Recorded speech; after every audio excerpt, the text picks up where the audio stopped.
Good afternoon. This is a hearing of the Chatham Conservation Commission being held on August 10th, 2022 in accordance with the Massachusetts Wetlands Protection Act and the Town of Chatham Wetlands Protection Bylaw and Regulations. My name is Bob Rawls and I serve as the chair. Hearings are broadcast live on Channel 18 and are also recorded for the on-demand archives available on the town's website. Today's hearing is being conducted in person, by phone, and by video conference. The agenda, instructions on how to attend, and copies of documents for review are posted on the town's website. To all participants, after hearing from applicants, representatives, and interested parties, I'll ask for comments and questions from commissioners. Whether attending by phone or online, please remain muted unless you are speaking. If you're attending by phone and wish to speak, use *6 to unmute and address the chair. Then use *6 again to unmute. If you're online and you are not a commissioner, please keep your camera and microphone turned off unless you have been recognized. Indicate that you wish to speak by using the raise hand feature. When recognized, please identify yourself for the record. The commission will vote on each matter by roll call. So that we have a record of a quorum, I'll now ask each commissioner to indicate their presence. Vice Chair Bob Delvecchio. Present. Janet Williams. Present. Karen Latin. Present. Mary Sullivan. Present. Elise Gordon. Present. Cheryl Meservey. Present. And I am here. We're all here physically, too. It's the first time in a long time. So we do have a quorum. This being the second Wednesday of the month, we must finish today's hearing by 4:30. Due to another broadcast on Channel 18. This gives us 3.5 hours to conduct our business. And we have a fairly full agenda, so that we can hear every application on the agenda, we may need to continue any that result in protracted discussion. And Nikki's going to cut us off if we go on too long. So Nikki Smith, Chatham's Conservation Agent, will now lead us through the agenda. All right, so on the... Whoa.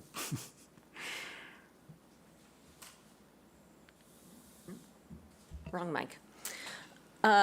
So I'm thinking about 30 minutes per person, and then it's kind of like final arguments.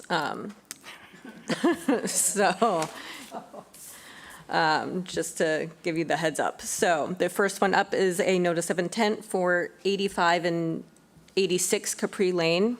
85 is Richard and Jane Linehan, map 13C, parcel 29C12, SE 103558. Replace existing marine bulkhead, existing in-ground steps, and elevated stairs over the bulkhead.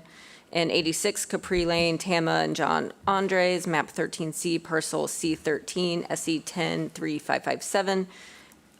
Replacement and extension of the existing marine bulkhead.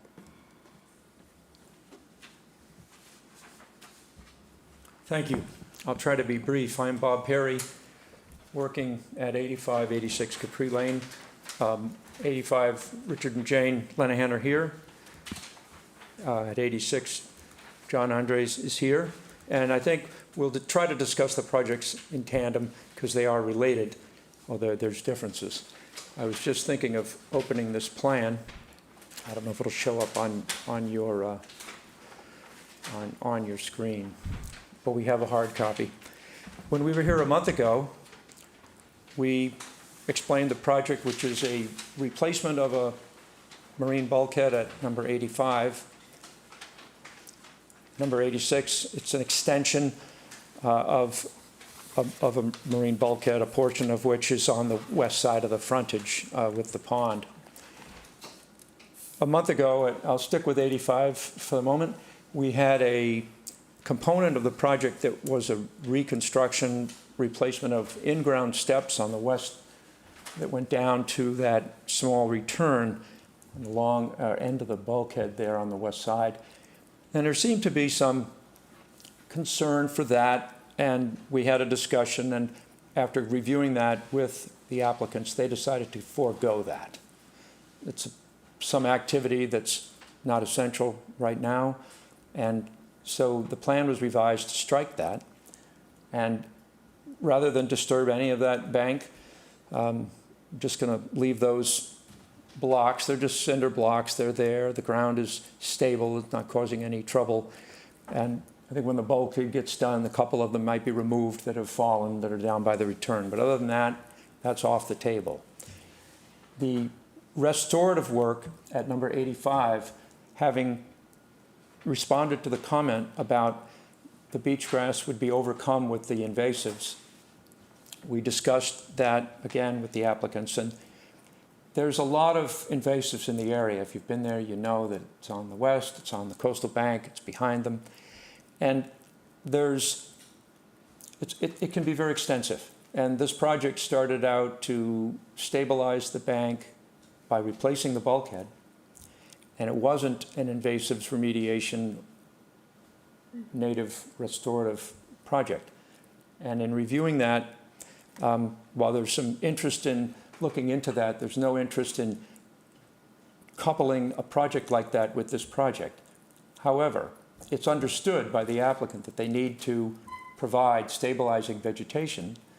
And so what we have proposed to do that is, given the soil quality in this area, which is a very high clay content, once the bulkhead work is complete and the crew has moved into the zone where they need to button up the cap area, the strategy would be to heavily seed the area 2 times a year, which is cool season native seed mix, and then again, several months later, with warm season native seed mix. What you'll find is that those 2 mixes will sort themselves out in this area. It's a north-facing bank. It does have quite a bit of ambient light from the opening, which is the oyster pond clearing. But what would accompany this is a pulling out of the invasives that would be identified and pulled out during the work effort. That when the bulkhead is being done, if you see a bush honeysuckle, you can just pull it out. So along the leading edge of the disturbed ground, that's the type of activity that would assist to provide light so that the seed effort could have a good chance of establishing itself along the top of the bulkhead. Other varieties may fill in there. There's no question that there are invasives in the area, and the effort would be to cull that back.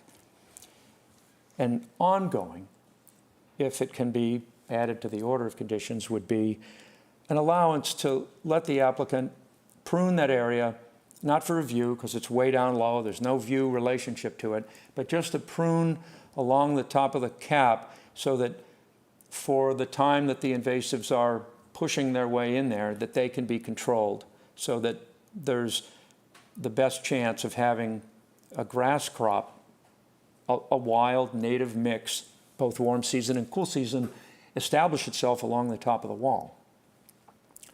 Overtopping tides, if it occurs, and it probably will in the long course of time, will sort that out even further. You might even develop some salt-tolerant grasses like patens would come in there. So that's the change that has been rendered to 85. And we can talk about that, but let me just go into 86. There was concern on the part of an abutter, and your agent, Nikki Smith, also indicated that a greater distance of separation to the lot line would be a good idea. And the owner has no objection to that. So we've pulled the bulkhead back so that the corner's 15 feet from the lot line and the edge of the return is 13.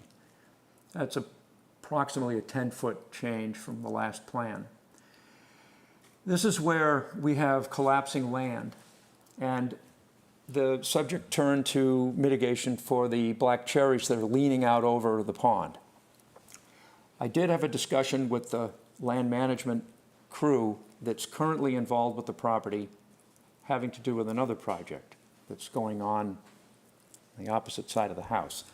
And we described the situation and what we're proposing, and they support this, which is in the collapsed land areas that would be recontoured to be of a slope, not a drop-off, would be the same upland seed mixes we talk about with 85, but also northern bayberry. And I haven't diversified There was, in 2013, an invasives remediation approach to this coastal bank, and there was a lot of different varieties on it.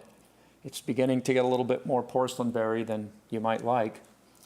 But with the diversity that exists there now, looking at how well the bayberry has done, we are proposing 22 3-gallon northern bayberries amidst the seed crop that would develop as long as there's enough light. In the center of the bank, I saw an area that is lacking in shrubs. And so we're filling that area in. We're not digging it up or anything, just enough to plant the shrubs, because it's mostly, it seemed like low-growing varieties in that one central area. So those were the opportunities where shrub additions were practical. We went over the concept of trees, and there's no place that we could find that would be suitable to plant a tree that would not be vulnerable to either the wind or further overtopping on the bank. And it's my understanding that there were trees associated with the other project. And so we're proposing 22 bayberry shrubs to put a shrub cover on this bank, which does have cover and food source for wildlife on the coastal bank. But that's the extent of the restorative work that we're proposing. So in this instance, we have the addition of this restorative action and shortening of the wall. And those are the changes that we're bringing back to you for your discussion. So that's the end of my explanation. Happy to take your questions. Thanks, Bob. All right, I'm just going to see if anyone here, to my right or left, have opening questions, comments. I got a few, Bob. Thank you. On the end where that return is, close to the east property line, you say that it's sloped there. Between the end of the bulkhead and the property line on the east end. Can you plant there as well? Well, you could, but I've noted a terrific crop of bayberry that's there now. We were trying not to bother that with the bulkhead that we were proposing before, and yet it pushed into the corner of that. When I went back in order to change this, I felt that the area was stable enough. It's getting down quite low, but if you go there and if you see a location where a shrub could fit, then there'd be no objection to planting shrubs wherever they could be fitted, except there's a limit to it, I think. You could just overcrowd it. Mm-hmm. So you're open to that anyway? in case- Absolutely. If you find a void. And you say you want to plant grasses along the cap of the bulkhead. How wide would that be? I think you can see here at number 86, it could be as wide as 10 feet, but it would be a slope. And it's very high clay content soil. Over at 85, I don't think we're going to have more than a 4 or 5 foot strip that would be in need of treatment. But the combination of, say, switchgrasses, the deer tongue for warm season varieties, and some kind of upland sedges, combined with the fescue mix, it's just going to sow the roots into the ground in a durable way. And I in my discussions with Crawford, it seemed like far better than beach grass at this location. Mm-hmm. And would it be possible to put some vertical edging at the top of that area, just so the bittersweet would not encroach, or you could maybe it'd be easier to maintain? So like a divide in the ground to keep the roots from coming through? I've never thought of that. I don't know what one would use that would be deep enough to keep bittersweet roots. Plus the vines would they just kind of climb over. I think the best remedy for ensuring the grass grows is an allowance on the part of the applicant to be able to prune it out. And the reason I say that is it's in their best interest to keep light to keep the invasives from overcoming the top of the bulkhead, which I think is part of the problem. We look at how scoured out it is behind the existing wall, it's possible that it was overshaded. And we had a question about the existing stairs on 85 running down the center. Those are going to remain? That is not to change. There's a bit of carpentry that's needed at the top of the bulkhead to make that transition, but there's no material change to that. Okay, that's all I have for now. Thank you. Thank you, Bob. Janet? I have just a quick clarification. So this strip that we're referring to, which varies in width along the, can that be shown on the plan? Or is there some way of denoting it so that we know exactly where this area of planted Well, vegetation you is going to be could. located? I don't know if I'd be giving you an accurate rendition. If I were to look at the plan, I'd say that it would be 8, 6, it'd be about along the 6-foot contour at the very, very most. Yep. But because it's going to involve, I think, mechanical or hand pulling out of a, say, for example, a bush honeysuckle, it could be jagged. Yeah, it would be, but you're saying it's basically between the 6-foot contour and the top of the bulkhead. Yes. I'm just thinking in terms of a not Nicole future agent going out to with a COC inspection and with the plan should be easier to have notice that that's the area that has been designated for planting. Yeah, it wouldn't be any higher. I Yeah. don't foresee any need to disrupt anything further except to pull what you can pull incidentally. And we have a standard condition that we use in orders these days where a mitigation area is adjacent to extensive invasives that can threaten it. Normally, we do a strip, a mow strip, so that you can access the mitigation area and maintain it. I understand what you're saying about your client's desires to prune, to get to it, but is it feasible that they'll be able to access that strip area to remove Yes. the invasives that might come in there? I think there'll be 3 to 4 feet on the top of the bulkhead, just behind it, that would be a navigable walking area, provided it's not overcome with vines, so that is the best location for the access. But that's also being planted, right? That's It'll the- have so they'll be very wa- durable- Okay, yeah, Native grass, Yeah. well, you'll be bushwhacking through that, but Okay. you'll be taking vines out. yeah, that's the nature of the maintenance job. It's a kind of a rough zone. That whole bank is a rough zone, but this, yeah. Okay, thank you. Thanks, Janet. Anyone else? Over here? Down here?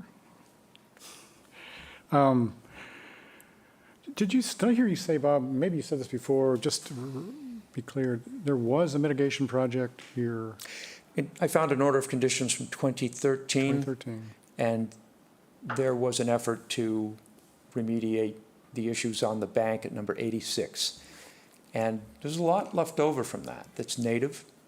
But like many projects, you begin to put resources into it, and it's easy to get discouraged. And I don't know that another effort would then come by in the future. It might, because you can see certain vines that are making a comeback. I do know that there will be a professional level effort involved with the other project at number 86. And I think the applicant's going to rely upon that group for guidance. All I can provide is a long-term working knowledge of many, many coastal projects where we propose fairly standard restorative measures. And that 2013 project is over. I believe it may, I have to check to see if it has a COC or not, but it's expired. Oh, that'd be good to check. Yeah, it's expired. Good to know on that. So, one of the reasons I bring it up is that I'm always interested in knowing the longevity of these mitigation projects, because we let clients get their hardscape in exchange for mitigation, and then in this case, 9 years later, when I go out there and look, I don't see anything except invasive vines. I recall that there was an interest at the outset of these projects to clear the orders. And I know the engineer, I believe David Clark, was working on the addition project and cleared 86 of orders. Okay, well, And that's- John may have something to add to that. Yes, John Andre, Green Lane. Yes, if it hasn't been completed, I had instructed David to clear those orders. And I think there was one document he was waiting from Blue Flax. Our effort in 2013 was to try and remove and stabilize the bank. Unfortunately, in my view, I think that bank was too steep for some of the work that was done. It may have contributed to the current problems. And yes, across the top, I do see problems. And I'd love to cut it back any way I can. It's just almost impossible to keep up with. It's very difficult, yes. So I think I was the one last time who talked about those trees hanging over the existing bulkhead. And so there are a couple of big trees, big thick branches hanging over. And what I gather from your presentations and documents is that you feel they cannot be replaced in kind in any fashion because it destabilizes, trees destabilize the bank, right? That's one reason. Another reason is, I think there's a reference to view easement. Is there a view easement over the entire area? I believe there's view easement affecting the property. I think it's an overall combination of factors that relate both to the view easement and the exposure. If you were to take a 2-inch caliper tree and put it up on the top of that bank, it's just like asking for it to get. Oh, right. Yeah, Pasted the with third snow. reason being that it's salty, Yeah, harsh and conditions. Yeah. we also felt that, taken as a whole, the black cherries, while they're native and they grow everywhere, these things grew up and they basically fell with the bank, may have contributed to the bank stability problem. They could but have. They're shading the marsh.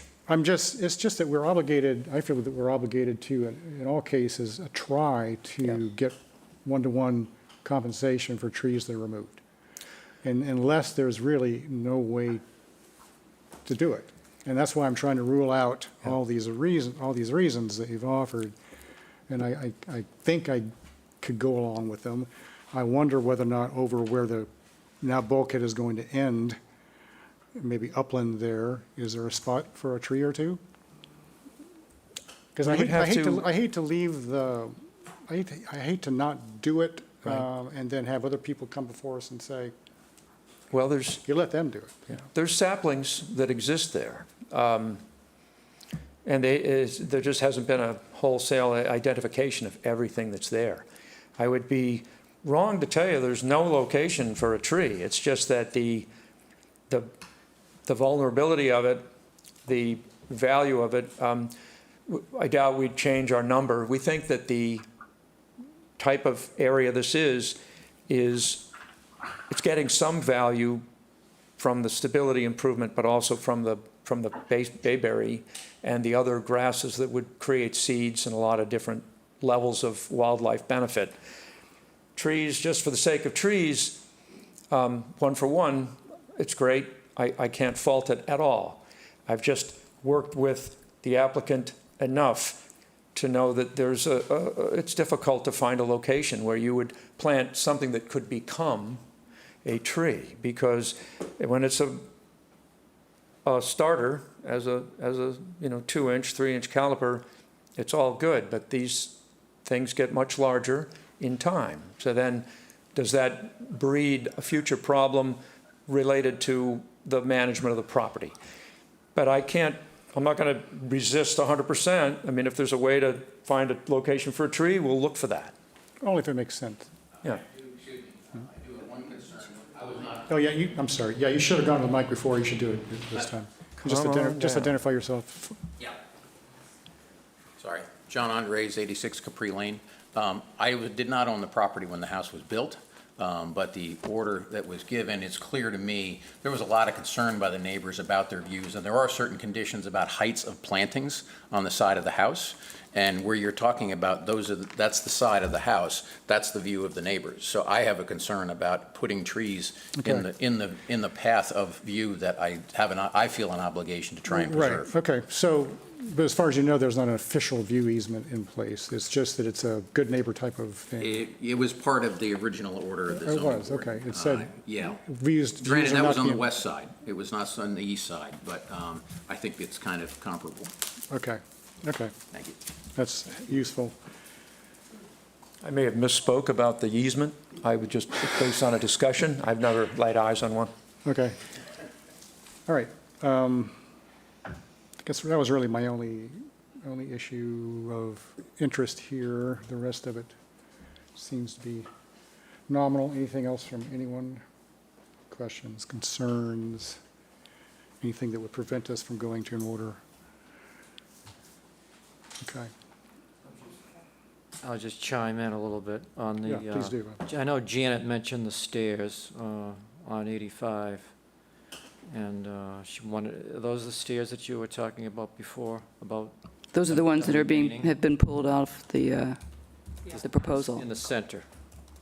No, on the east Oh, side, the although- the okay. remains. All right. That's been The removed. ones in the center will remain. Those are a seasonal wooden timber. Yeah. Yep. Okay. All right. Would you have any, so do we have any changes here based on our discussion that I don't think we do. Not that I can think of. Okay. If you would, Bob. I'll make a motion that we continue 85 Capri Lane and also 86 Capri Lane to the work session on September 7th. September 7th, 2022, for an order of conditions. Latin second. Roll call vote. Bob, Aye. Cheryl, Aye. Janet, Aye. Karen, Aye. Elise, Aye. Mary, Aye. and I vote aye. Thank you. Well, thank you very much for your time on this. We'll see you in September. Yep. I believe it's September already. It doesn't make me happy. All right, next up is the notice of intent for 52 Shell Drive, David and Helen Noss, map 14K, parcel 14B, W2B, SE 103563, construction of a swimming pool and mitigation plantings.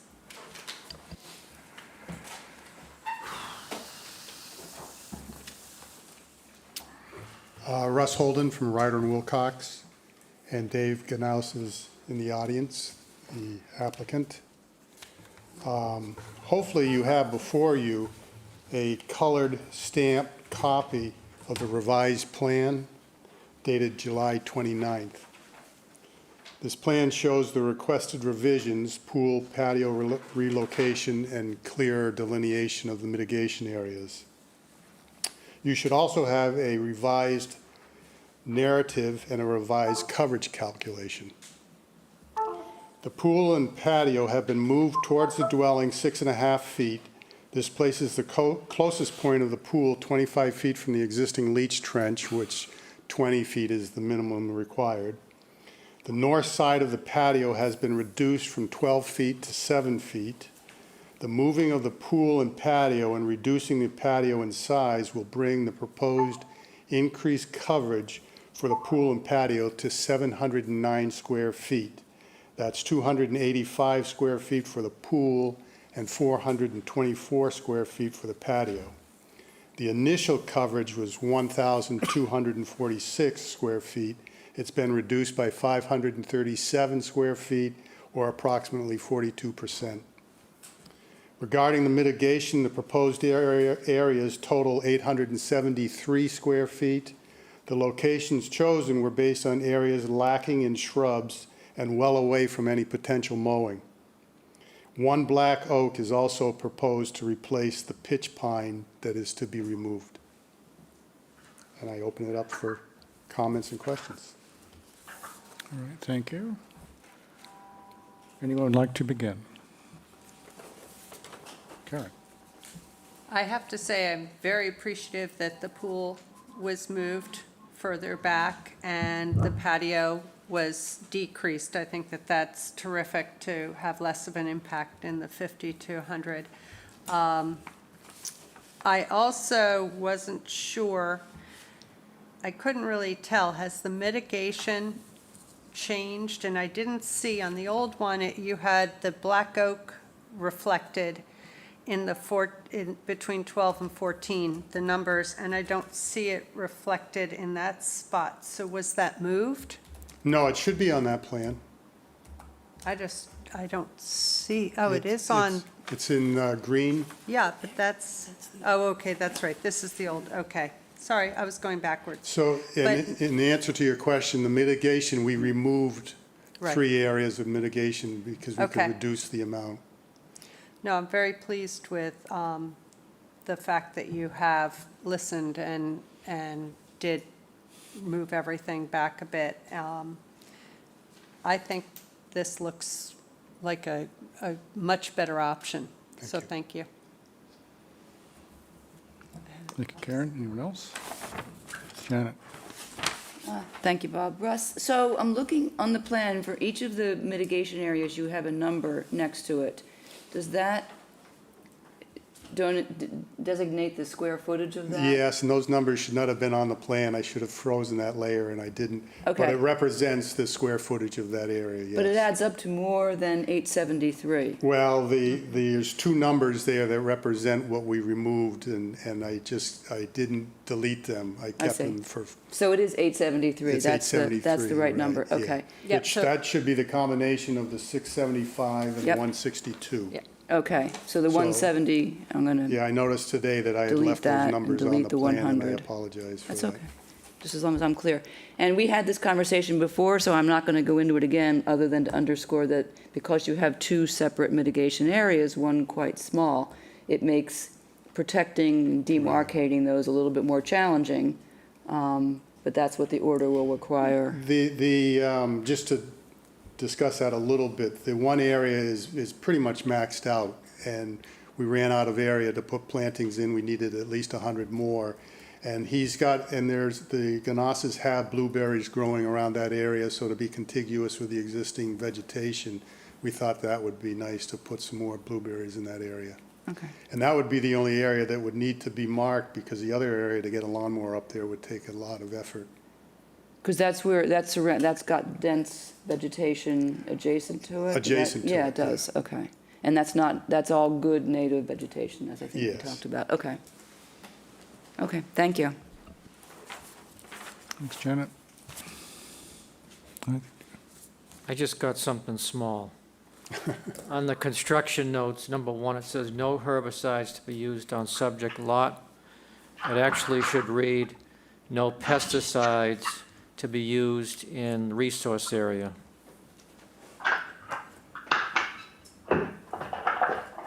What is that? I think it's somebody who's calling in. Somebody has, Or- could everybody please make sure you're muted if you're online or on the phone? Okay, Bob? Yeah, which includes the vegetable garden as well. Okay. That's all I had, thank you. Yeah, I echo the comments. Appreciate moving them back. I guess you could move it back more, but you moved it back a fair amount. So happy with that. And so the question is, do we demarcate both of those mitigation areas? Is the feeling here that we want them both? As I say, the demarcated? one that's behind the wall is, I mean, to get a mower up there would take quite an effort. Well, and- yeah, I get that, but it's more than just protecting it from mowers. It's down through the misty steps of time, a future owner has the property, and something to let them know that this is special. These are special native plants that you shouldn't just go out there and do something with. So demarcation, in my mind, serves multiple purposes, not just to keep the mower out of there or the And can't the it be weed a whacker. sign? Yeah, a small sign. It can Could be a something like sign. that, sure, mitigation area. Just a sign? He says this area is a mitigation area, so that nobody be goes in and naturalized. cuts it out. Okay. But not a sign made out of cardboard, you know, it's, A permanent sign, yeah. Small, but just enough to put somebody on notice that that's not where they We'll can come up put with a something shed. creative. ideal if it were industrial grade aluminum or something like that. But you understand Yeah. the reasoning, okay. It helps us because we get so sad when we go look at these mitigation areas later and, So around the blueberries, we could put rocks or something. sure, to yeah, just since they've keep already got blueberries there, they're probably interested in protecting them in protecting it anyway. or some. The other some stuff, type of- they have less of a, I think that sign there's idea less is- self-interest I there like in that sign protecting it, idea. yeah. Anything else from anyone? So, looks like we're, should they revise the plan to Yes, take those. numbers out? Take the numbers out and, Yeah. and I'll change the number 1 construction note. Yeah. And I'll get some plans to, how many copies would you like for that? Probably just two. Okay. Like for our I can do- folder. I can do that immediately. I'll change number 1 and get those numbers off. Right. And, yeah, we don't need to hold, we can go to order conditions, but you can just submit those when, Okay. Yeah, maybe just add a note about how you're going to officially Oh. demarcate that lower okay, area, yeah. the bigger area. Okay. And then it'll be in the order. okay? I'll move to continue 52 Shell Drive with the amendments noted to the work session on September 7th, 2022, for an order of conditions. Latin second. Roll call vote. Bob? Aye. Cheryl? Aye. Janet? Aye. Karen? Aye. Elise? Aye. Mary? Aye. And I vote aye. Thank you very much. Thank you very much.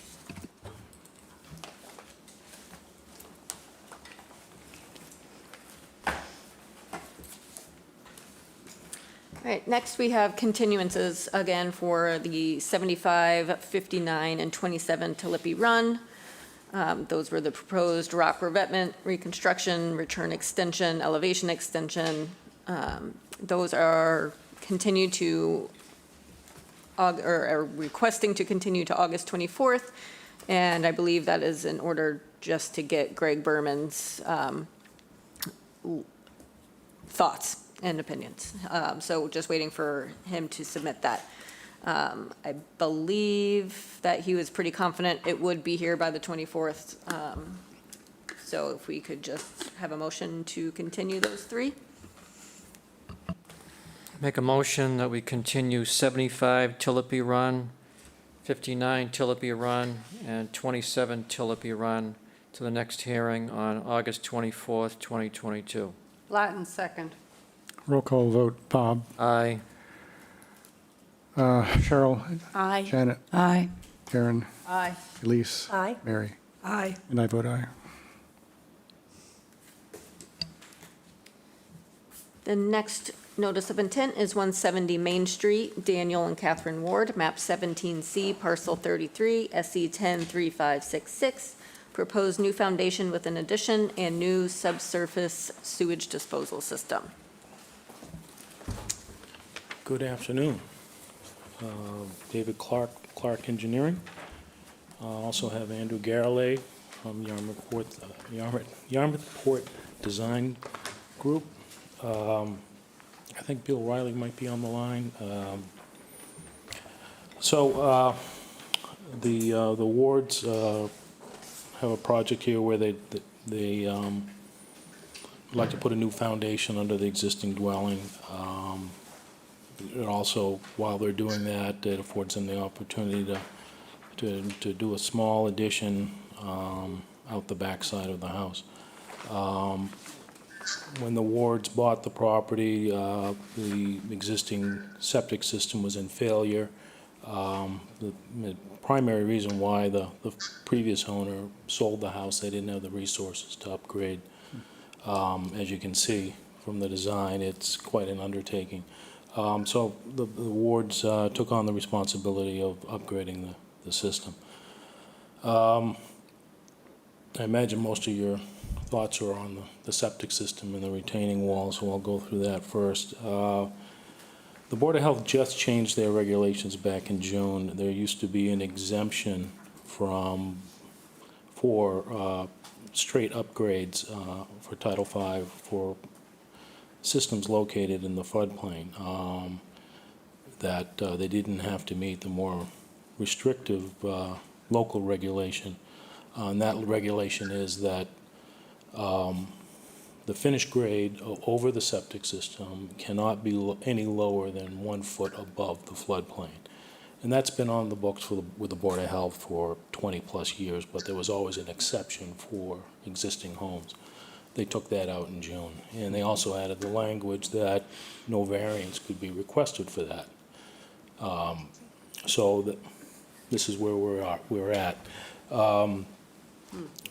So the floodplain out here is the A zone, elevation 15, which means the finished grade over the septic system can't be any lower than 16. So that's what we show, a tight 16-foot contour going around the system. We had two choices with the design as to where we go from there. We obviously chose a retaining wall to limit the amount of fill within the floodplain. The other option would have been to just slope it down at a 2.5 to 1 slope towards the low area in the yard.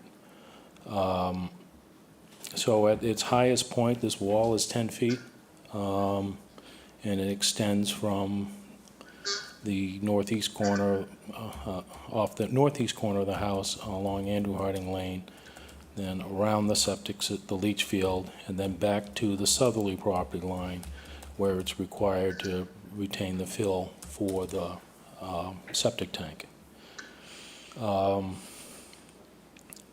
In this design, we anticipate, back up a second, the wall is set off from the edge of the leach field by 10 feet, and that is not an absolute requirement of Title V.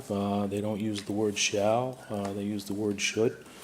And in the past, we have gone down to 5 feet. But in this particular case, because the wall is so high, we're anticipating at least an 8-foot footing on the inside of that wall, because it is it's a retaining wall, and we need that structural support to keep the wall from tipping. If it wasn't for that, we'd be able to move it 5 more feet closer to the system. No portion, you can't have an impervious surface, including a footing underneath the footprint of the leach system. So that's why the wall is so far away. So that's the description of what's required for the septic system. We did look at other locations, and I explained that in the narrative. The house is only, I think it's 14 feet from the street. Even with variances for setbacks from foundation in the street, there's not enough room to physically put a 5-bedroom system between the house and the street. The other issue with putting the system out by the street is the town's water main runs on that side of Main Street, and this system requires an overdig, so removal of unsuitable materials, and most likely we would be undermining that water main along Main Street. Similarly, along Andrew Harding's Lane, the water main on Andrew Harding's Lane is on the applicant's side of the street, so that we have the same issues. Also in the narrative, I talked about a different type of soil absorption system, one that you've probably seen in the past, basically a drip irrigation type of dispersal system. That permit from that DEP issues for that particular technology allows it to go 5 feet from the foundation. The drawback with that is that the permit also states there can't be any substantial vegetation within 5 feet of the edge of the system. So you take the 5 feet from the house, 5 feet from the property line, and there's not enough room to put the entire system on the front and side yards combined. So really, the only place that's left is the water side of the house, unfortunately. Right now, the property lines are heavily vegetated, and it's been that way for decades, and so not to have any vegetation on the north and west sides of the house to screen it from Main Street would be a dramatic change to the character of the neighborhood, even if we could put the system in the front yard. Moving back towards the house needs a new foundation. We're elevating it up a little bit higher on the top of the foundation than what's there now, I believe. Let me make sure that's correct, yes. This allows us to get the top of foundation a little bit closer to the street level. Right now, the house sits down from Main Street, and there is evidence of road runoff getting in the front yard, and it really has no place to go but up against the foundation. So this will help solve that problem. And then finally, because of the disconnect between the house and the lower parking area, the applicants are asking for a new parking space up at the upper level off of Andrew Harding Lane to give them a little bit better access to the dwelling. Is there any questions on my plan? Be happy to answer them. Andrew's here to talk about the landscape plan. Well, let's hear from Andrew. And Yeah. Do we have the landscape? I'm sorry.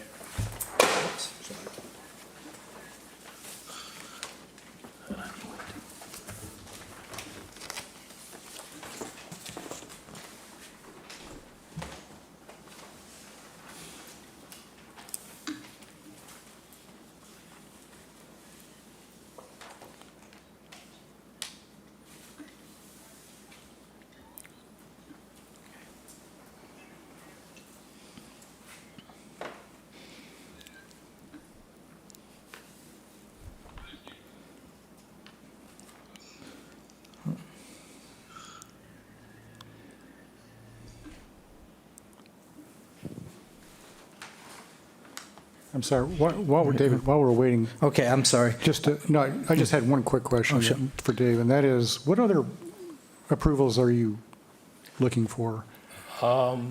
We have our approved variance from Board of Health. You do, okay. We still have Zoning Board of Appeals and Historic Commission, because there's modifications to the dwelling. Okay, thank you. Hi, for the record, I'm Andrew Garrelay, Yarmouthport Design Group, registered landscape architect. As David mentioned, this is kind of a tricky project. Most notably, the parking space on the Andrew Harding's Lane. We have a set of masonry stairs going up to get to the elevation of the front yard. And there's a side patio over there as well. And there's wooden stairs that go up to the deck on the water side of the house, and some stepping stones that get around to the patio that's underneath the deck of the house. Currently, the parking is down below. As you can see, there's a small garage and a driveway that kind of goes off of the property line. And it's a shared driveway with an abutting house. And the existing driveway that goes to the little garage has stepping stones going to a masonry set of stairs that goes up to the top of the wall. That's been their current access to the house, so the new access is the one on Andrew Harding Lane.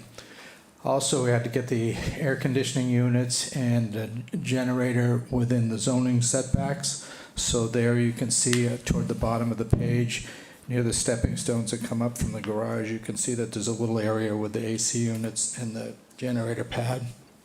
That's at the walkout basement level.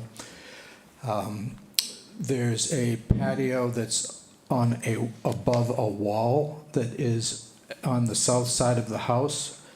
You can see the stepping stones go around to the front of the house and then access that little patio that's also the access to the upper deck on the south side of the house. And stepping stones connect across the front of the house.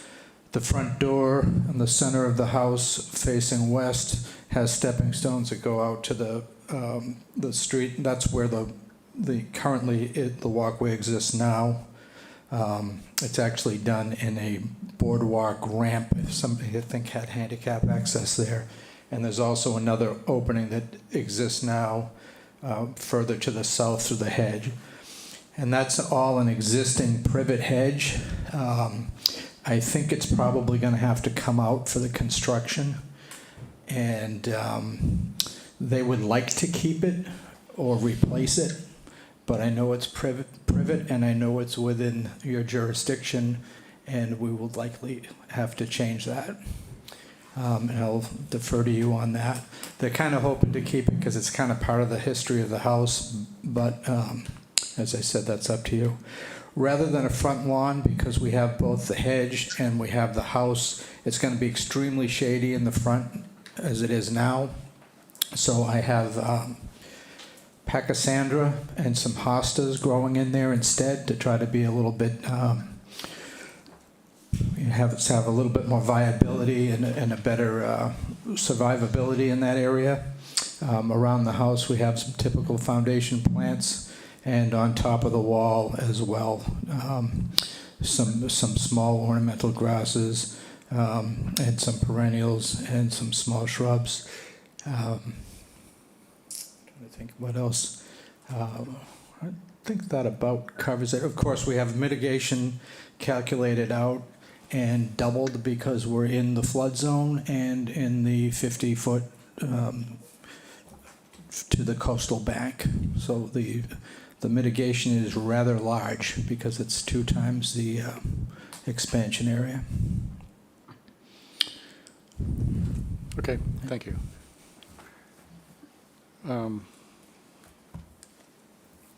I will entertain any questions at this point from anyone here. Karen has a question. Well, I don't think the privet hedge should be able to be put back in. It is invasive. I'm a little concerned. I don't think, is Pachysandra or our hostas native plants? They're not native plants, no. Yeah. They're ornamental. Okay, I'd rather see some natives in there. I mean, Pachysandra is a weed, really.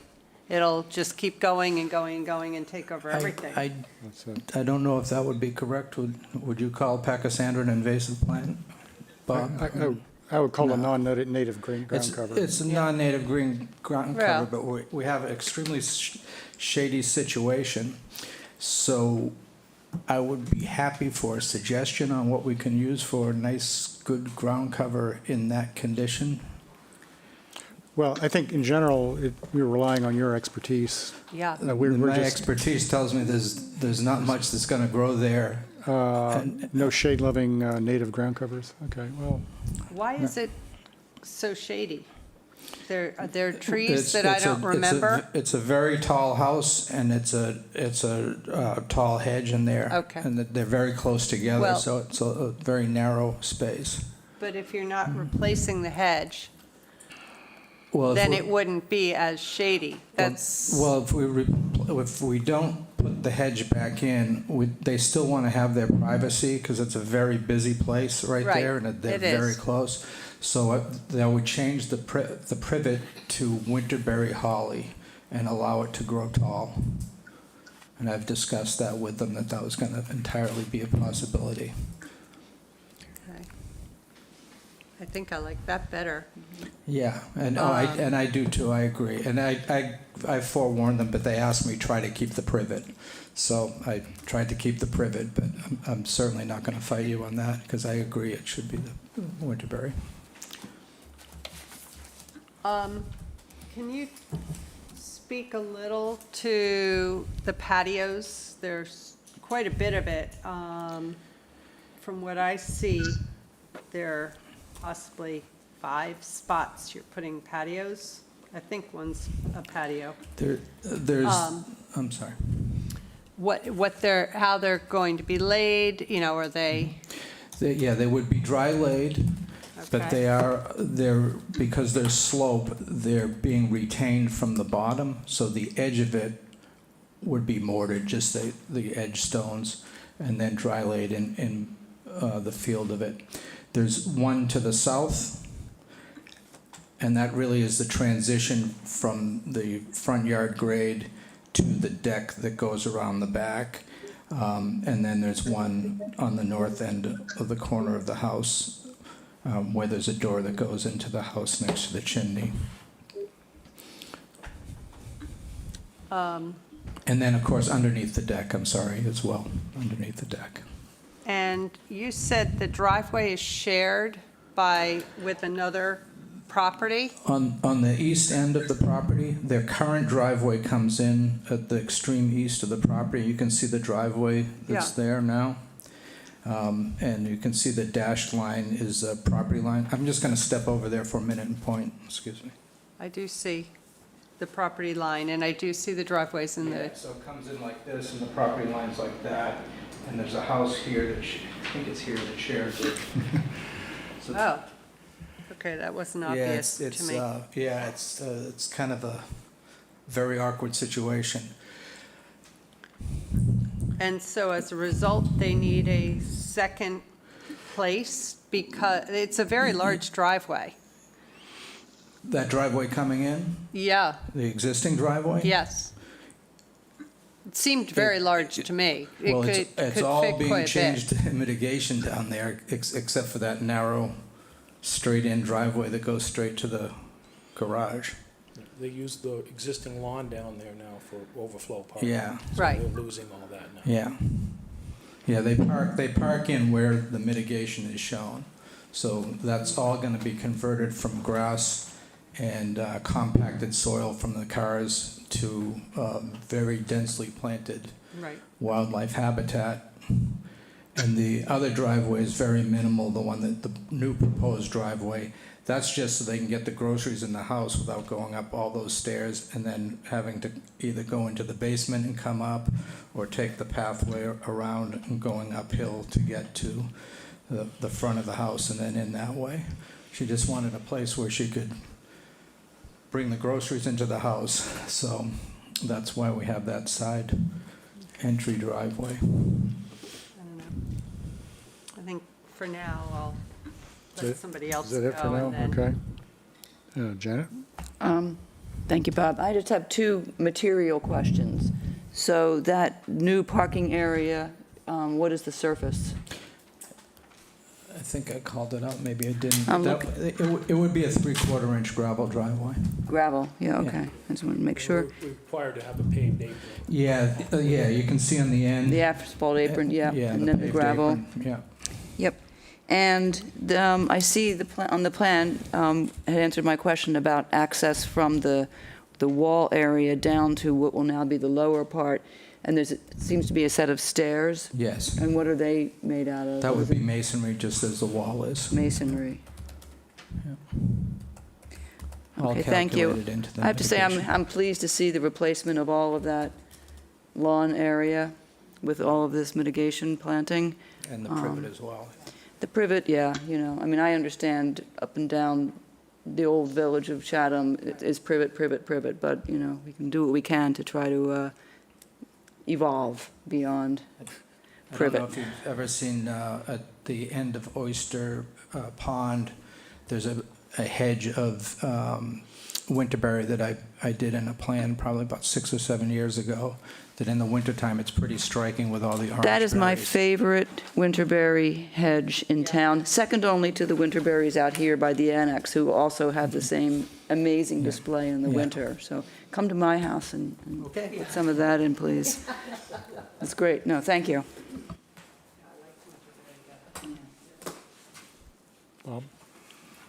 Yeah, I just planted 3 winterberries at my house, compact forms, the Sprite. But anyway, I got a few questions, Andrew. On the large mitigation area down below, can you put fencing around that area to keep the cars away? Yeah, I think it would be smart to put a single rail, a post and rail, single rail fence would be, yeah.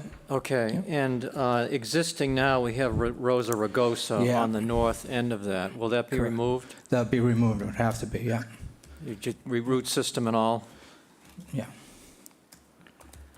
And why didn't you go all the way to the roadside and all the way to the driveway on this planting? You know, and kind of, you know, I understand the number of plants, but why not spread out and go right to the driveway and the Well, road? It could certainly be, it can certainly be spread out to that. I think what I was trying to do was, because it's a calculated square footage that is required to be on the lot.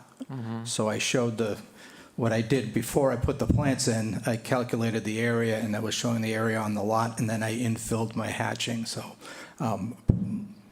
probably an oversight of mine that I can spread them over there. You just go right to the road and Sure, right to yeah. the driveway? Yeah, can we do that with the same amount of plants and just spread them out a little bit? Yeah. And then put the fence Yeah. along the Yeah, edge? there is a guardrail on Andrew Harding Lane there, but the rest of Okay. it, whatever's not protected by the guardrail, we can certainly do that. Terrific. I'd like to see, though, at least a 2 or 3 foot Strip. setback, so we have a place to put snow and things like that. Yeah. And the Norway maple's coming out, or is it's coming out by the new driveway? Yes, Why is that coming out? septic system and retaining wall. The retaining wall is being built right in that location. Okay, is there any way you could put it to compensate for that? Is there any way you can put a tree in the mitigation area? I know it's an invasive tree, but, Right. I think we could find a place to fit one in. There's a view in that direction, so I'd have to be, if you want a condition that we add a 2.5-inch caliper tree somewhere on the site, and to be determined, I think they would be happy with that. okay, great. And I know Bob always asked about the 50% on the foundation do, yeah. plants, the, around the building. And I know that. At least. And I know that in your plant list, you have a privet in here planted. That's being changed out 100% to winterberry. Okay, that's the hedge around the. Yeah, okay. so we're going to have, what do we have, 140 mitigation plants, and we're going to have 72 winterberries. You think you can let me slide on what's directly around the foundation under that condition? I mean, that's 72 ornamental, 72 ornamental plants are winterberry. I'm waiting, Bob. And if you look, no, but also if you look, there's very little planting around this house, on the house itself. There's 3 on each side, there's 3 and 4 shrubs on the house, on the street side of the house. There's a couple on the top of the wall, and then there's those small plants around the top of the rest of the wall. I would think that my 72 winterberry put up against those numbers are going to hit 50%. Okay, I'll I'm just an observer. let the I chairperson just take want care to of be that. able to stand in front of these clients without anybody hitting me. Yeah. And they want all this pretty stuff, I understand. It's not much, but it's really Yeah. not many pretty plants. It Yeah. really isn't, if you look Yeah. at it. Okay. How many hydrangeas are we talking? I've got 5 endless summers on the house here, and then I've got some little, I've got 1, 2, 3, 4, 5, I guess I can look on this. We've got 7. 5 endless summers, and we have 6 pia hydrangeas, which are very small. There is a native hydrangea, just FYI. There is. I native to found the it and I've US. used it. Native to the U.S., but not native to Cape Cod. Well, at the nurseries, it all says it's native here. They lied. They do Yeah. lie. They do lie. Well, but it says native, so you could fudge. But you require native to Cape Cod. I know. No, not necessarily. Yeah, in the Northeast is typically, we understand there's not that much that's really specifically native to this bit of sand, but New England natives is what we typically wind up with. That's that's helpful to know. I didn't know Yeah. that, because Yeah. that will definitely improve things. That's, Thank you. We used to have a list, several different lists. So there's the Barnstable County Yep, Cooperative that's one I know Extension about. list. There's also the APCC Native Plants Project list, and there's a third one that we used to have. They're no longer on the website. Somehow we have to get those back onto the website so that everybody can access, and find out right away what at least our current thinking of it is about what is native. I'll send you those links, Nikki, and we can get those. Yeah, that'd put be back. good, because it'd be very helpful, because the biggest thing that I have to deal with is people are always complaining that there's not enough color in the summer to use, so that's why there's a lot of pressure. There's a lot of pressure on me. There's two sides to this. I mean, I'm fighting with the homeowners, and I'm not fighting with anybody, but you know what I mean? But it's a challenge to come in here, and then it's a challenge to try to convince them on what you guys need too. So I'm always stuck in the middle. I feel your pain. I'm sure that the last Sunday's CBS morning show, long, extensive, gorgeous coverage of Cape Cod's hydrangeas aren't going to make your life any easier. Hydrangeas and ornamental grasses, and they don't like switchgrass. So unfortunately. Yeah, go ahead. Just quickly, I got a suggestion for around the patios, adding clethra, which is very fragrant. Yep, and And it's it's also pretty summer. this time of the year, yeah. Yeah, thank you. I mean, one thing about it is this is right on the coastal zone, and where hydrangeas actually do well. You don't actually have to water them incessantly to keep them alive and so forth. So, yeah, I could probably look the other way if you if you replace that long stretch of privet with a native hedge. Yeah, it makes sense to me. I don't know about anything else, but for me, he usually kind of burrows in on that. I think it sounds fair. For David, what are the odds? Phil is not being brought in, or is being brought in? We're filling behind the wall. Behind the wall with a lot? A lot. A Because lot, we gotta- okay. we gotta- The toe of the wall is at elevation 6. Oh, okay. Right in the middle. And the top will be 15, just a hair below 16. So that's quite a bit of fill on the upland side of that wall. So what are the odds that you'll receive problems with zoning? Well, a structural engineer will be designing the wall. No, I'm talking about just getting approval from zoning, because they typically, even with more than we, object to fill in floodplains. This is one of the types of project that there's an exception for in the zoning bylaw. Someone's trying to, Well, this is Bill Mr. Riley's going to save you here. Well, the Board of Health regulations trump, Go ahead and get that, Bill. everybody needs a spam call. Yeah, so the Board of Health regulations trump the zoning on the fill, Okay, particularly in a situation like this where it's an upgrade. So it's really not a zoning issue. I see. Okay, well, Yeah. that's very helpful. All right, yes. it is. So the zoning board won't be reviewing the wall. I'm sure they'll have comments on it, but it's not part of the application to the zoning board of appeals. Okay. So you're not going to be coming back to us with a redesign relative to the fill? I doubt it. Okay. All right. So we sorted out the ornamental native situation in the front. We're going to expand the area of mitigation a bit with the same number of plants. I'm hesitant now because David mentioned about snow removal on Andrew Harding's Yeah, Lane, okay. so we don't want to crush the All right. woody plants. All right, so wherever practicable, as they say. Yeah. Whatever that word means. Any other concerns, Janet? Question, David, can you do a rough estimate of the amount of fill that's going to be can. brought in? Can we put that on the list? Okay, thank you.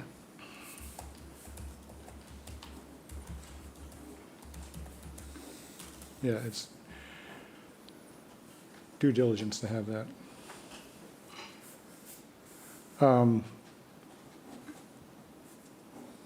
You know, it's kind of a shame that we have to go this route, in that the old village should have been sewered in 1971. Well, that was actually, I was going to ask this, why are we bothering to, When is the sewer coming? I think because Chatham Harbor is so well flushed, it's not at the top of the list anymore. Oh, There's not a I see. nitrogen Yeah, yeah. problem from it Minister's doesn't help Point south. Chatham's numbers Yeah. on nitrogen reduction. Yeah. Okay. And you're going to put a split rail around the mitigation, which is good, because this is the perfect place for that, since it's not abutting any other, and we don't have to protect it because it's not abutting any other invasives. Get rid of the Rosa rugosa and Replacement tree. replace the tree, yeah.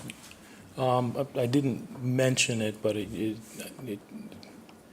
is worth mentioning. We have a house between us and Chatham Harbor, and that house is revetted. So that's why if it wasn't for that, I wouldn't have been comfortable putting a wall here for this septic system. But and the town fills the beach to the north of Andrew Harding's Lane whenever there's a dredging project with extra material. So this area is well protected from coastal storm events because of those two things. Right. All right, anything else from anybody? Looks like, My only thing was the buffer zone is not on the landscape plan. So if we could add that line. Or the top of Coastal Bank, I guess. Somewhere over there. Is it? Isn't it right there? It is. Yeah, that is it. It's just not called out. Yeah, it's not labeled, but it runs through the house right here. yeah, we could infer where it was, but it's, I can make that note on the plan. sometimes, Yeah, it's just hard to see.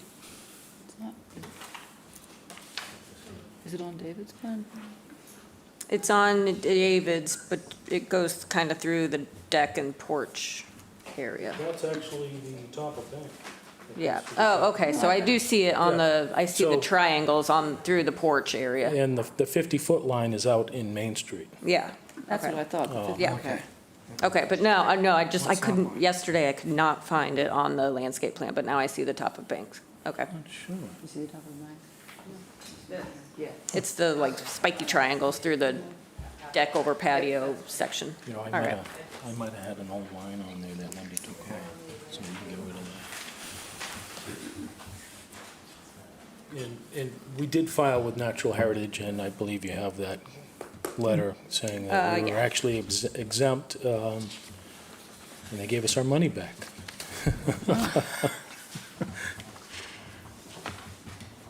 all right. So, I guess we're ready to send you on to your next step of the journey.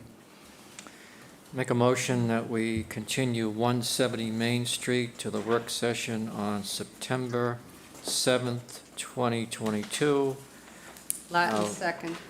with the amended changes. Sorry.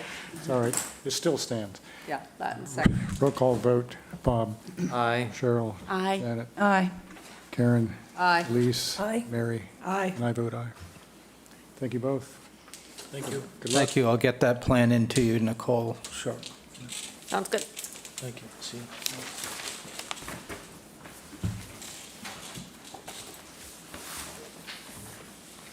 I'm gonna need help on 9/7.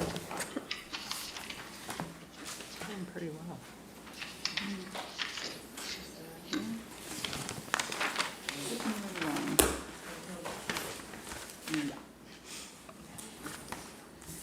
All right, next up, we have the order of conditions for 305 Main Street, Timothy C. Emerson Revocable Trust, map 16C, parcel 33. I haven't seen an SC number, so I will check on that. You said order of conditions. Oh, sorry, notice of intent, not order of conditions. I was thinking about 9/7. demolition of cottage and construction of a new cottage, partial demo of dwelling, and construction of new addition, swimming pool, and patio. Good afternoon, David Clark, Clark Engineering. Also online is Jennifer Crawford and Angela from Crawford Land Management, and Bill Riley, I believe, is still on the line. This project you first saw, I think, 3 years ago now, and after a torturous process of going through other boards, the project was scaled down, and you ultimately issued a order of conditions. The Emersons put the project on the market. They have the project, well, the property under agreement with the Howdens, and the Howdens looked at one of the very first plans that was presented to both Conservation and the Zoning Board, where the L addition to the main house was going to be torn down and rebuilt. They liked that portion of the project, even though the Emersons gave up on it because of the process was taking too long. So that's the one fundamental difference between what this project is proposing and the order conditions for the existing order conditions. The second is the pool and patio is the major departure from the approved plan. I understand DEP's policy about having multiple projects for the same site. The Emersons are well aware that should this get a favorable review from the board, we would ask for a certificate of compliance of the outstanding order so that there's not competing orders, and we would ask for that prior to the commission issuing the new order, so that there's not two out there at the same time. So this has to go through all the regulatory process again. It is scheduled with the Historic Commission and Zoning Board of Appeals. So again, fundamentally, the significant change is the pool and the patio. That adds a little over 1,000 square feet of site coverage. But that area where the pool and patio is proposed is kind of a courtyard area now. It's enclosed by hedge, and so the Howdens are looking to redevelop that area. It's the flattest part of the lot except for the area that's in the floodplain, so we feel that that portion of the project could be executed without any adverse impacts to the resource area. And speaking of the resource areas, we do have a bordering vegetated wetland, which was an old cranberry bog that's adjacent to the Little Mill Pond. It is now reverting to salt marsh, and on this edge of it, on the eastern edge of it, it is primarily Phragmites, and Jen will speak to the mitigation and restoration of that portion of the property that's impacted by the invasives. The driveway that's proposed is slightly different in that the cottage that we're demolishing and a new one being built now has a garage. The cottage only got a few square feet larger than what was originally approved. Overall, the building coverage on the entire site is still going down from what's there now. The applicants are also putting because they're lifting the house and putting a new foundation under it, it gives them the opportunity to put out a drive-under garage on the main house, and we're showing a driveway access to that. As far as the performance standards, nearly all the work is within the floodplain. There is a coastal bank on the property off the southeast corner of the existing L to the main house, and that's because it meets the technical definition under DEP's policy. We're quite removed from the source of flooding, which would be Stage Harbor, and this landform actually faces east, when the source of flooding is from the southwest. The remaining portions of the project, we're still doing the extra parking spaces, or the additional parking space off of School Street. That hasn't changed. That requires a retaining wall. And that's about it on the plan. And obviously Crawford is here to speak to the landscape plan and the restoration plan. Hello, can everybody hear me okay? Yes. Excellent. For the record, Jen Crawford from Crawford Land Management. So as Dave said, we were the landscape architects as well as the restoration designers for the project. The general, I guess, summary of the project is that the naturalized areas on the property, which are both in the no disturb zone to the BBW on the southwest side of the property, as well as the naturalized area on the slope coming down from Main Street and School Street. All of those naturalized areas are basically non-native or invasive species. There's very, very little native species content on this property currently. So as Dave said, the existing cottage is getting removed and replaced outside of the no disturb zone, actually almost outside of the 100-foot buffer zone to the BBW, and the existing driveway area is being revised and also moved further away from the BBW. So much of those current areas that are covered are now going into our mitigation area, as well as the invasive species removal portion of the project, which is bordering that BBW there. So with the mitigation area, almost the entire no disturb zone, with the exception of where the driveway comes through for the most part, will be restored. The naturalized areas surrounding the hillside on Main Street and School Street are still within your jurisdiction because we do have that coastal bank area that's delineated, as David said, just by the definition of it. Those areas we are proposing restoration of. It's mostly English ivy mixed with invasives throughout.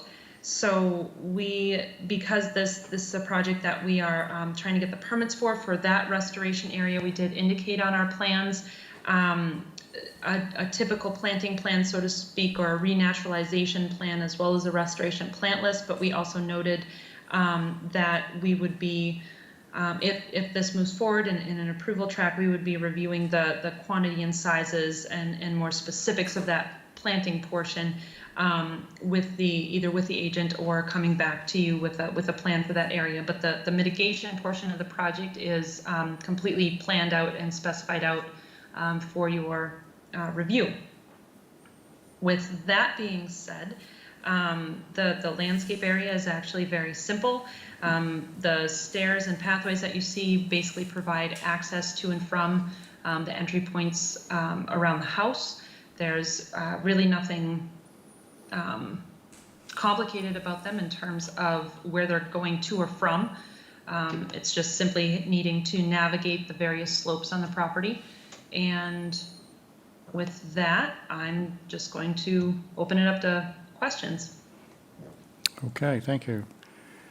I was really surprised to see this project come back. I guess you were too. And so the thing that, I guess I'll use the word, makes me a little queasy is the fact that compared to what we approved last time, the amount of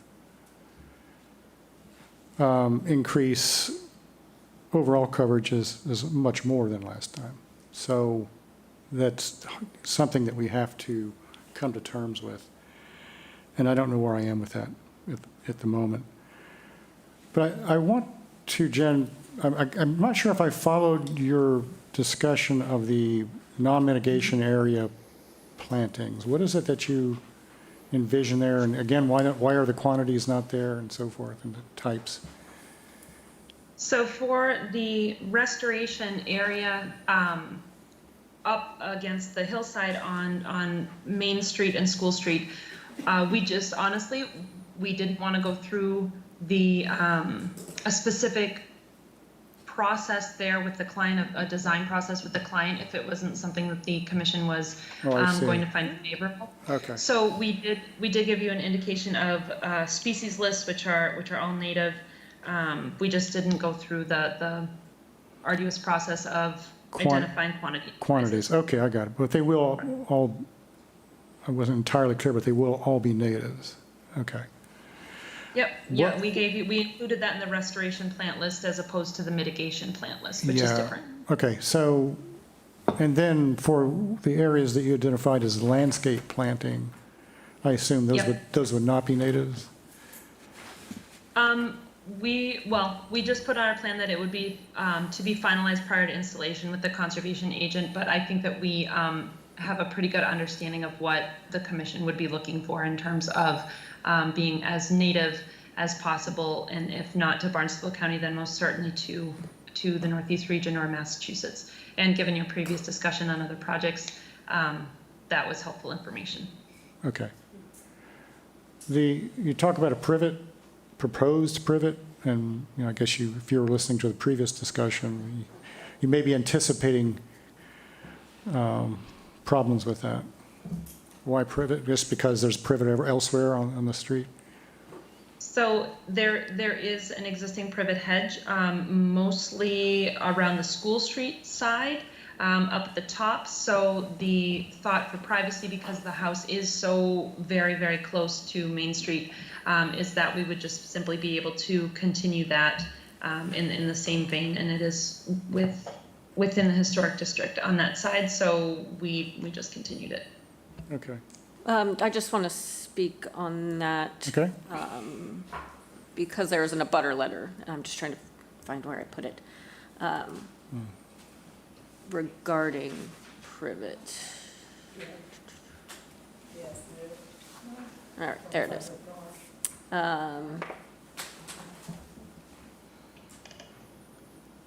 Basically, he says he supports the increased side-by-side parking, supports a new small guest cottage.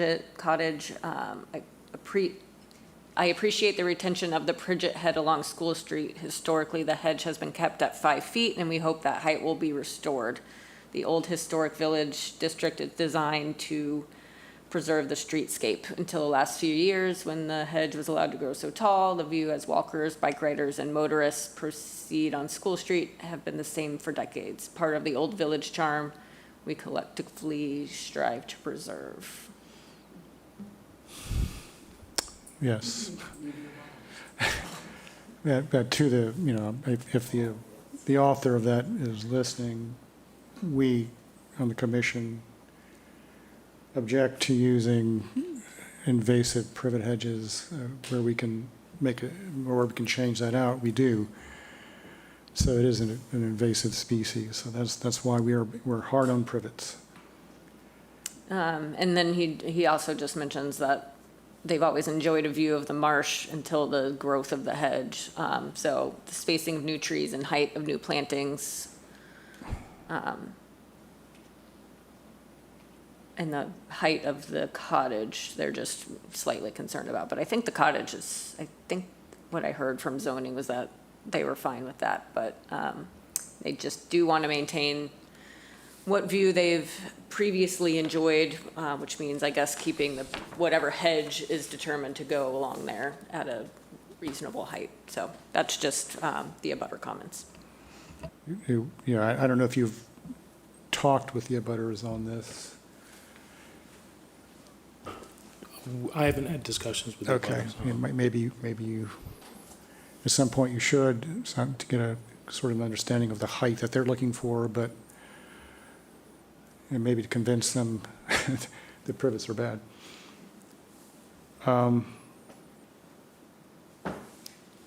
Okay, so the increase in coverage, just by eyeball, it seems to stem from the fact that now we have the fairly extensive pool and patio. Or am I looking at this wrong? That's pretty much it. Well, the increase requires more mitigation. So True, you are Um, compensating, I agree. So there is a substantial portion of the property, Jen's plan shows it at 55, just over 5,500 square feet, and that's immediately adjacent to the BVW. That is true.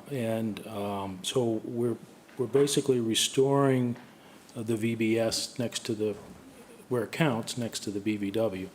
And we're asking for additional site coverage in an area of the property that, whether there was a patio there or not, would be used for outdoor space by the owners, because it's the most logical place with the floor plan of the house, it's level.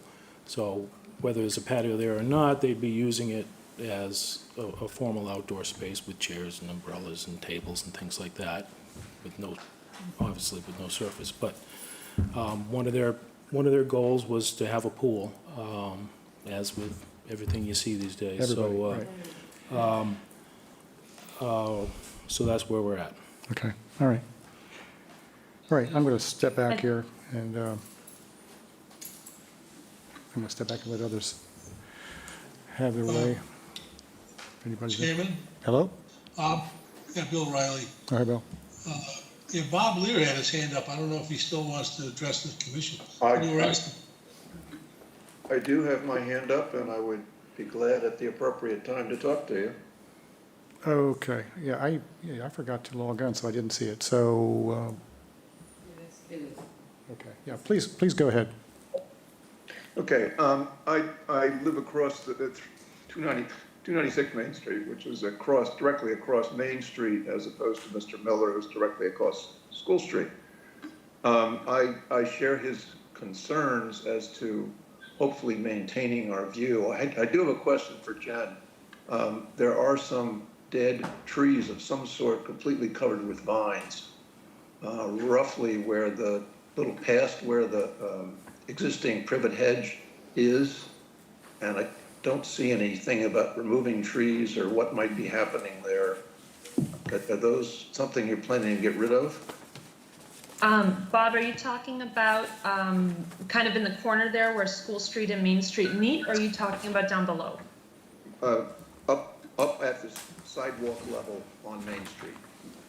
Yes, so there on our plan, there's one very big, even though it's a white poplar, very large street tree right out in front of the house that we felt really has, even though it's a non-native species and it's fairly aggressive, it seems as though that tree is very old and it has a historic presence that seems more important, to be honest with you. So that tree is proposed to be protected during the project and to remain.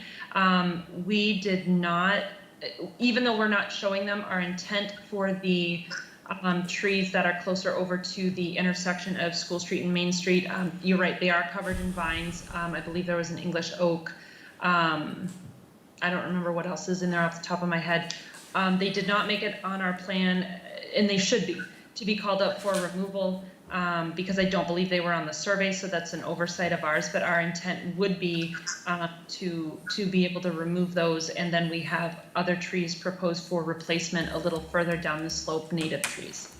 Okay, that, from my point of view, is that's where our view is, as opposed to Mr. Miller's over the existing hedge.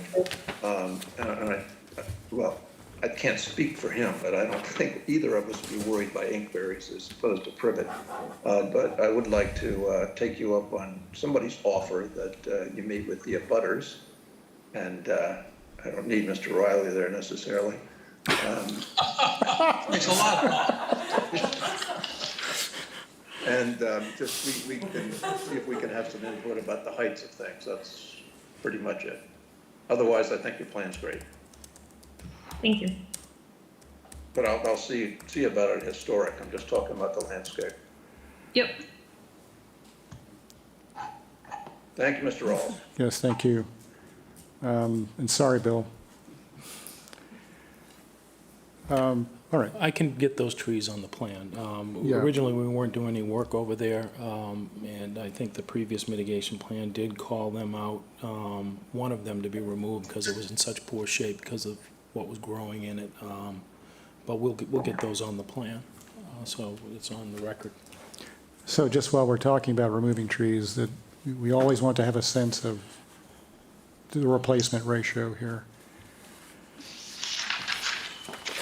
So we have, within the mitigation area itself, we do have 4 tupelo trees specified in that area. We thought tupelo was an appropriate species given it is along the edge of the BVW for all intents and purposes.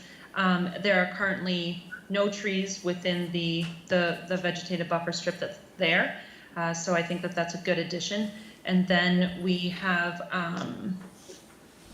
I believe we have at least a 1-to-1 replacement of trees, and all the trees coming out are either invasive or non-native. So I can confirm that. Yeah, please do. All right, let me just see who else has questions here. Mary? I just have a quick question. Why is the generator, why did you locate it there? As opposed to farther from the 50-foot?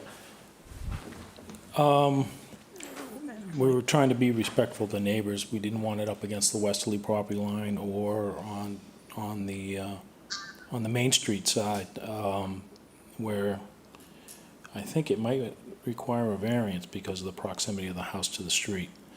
So we put it on the side of the property where it was as far away as possible from neighbors and the applicant's house.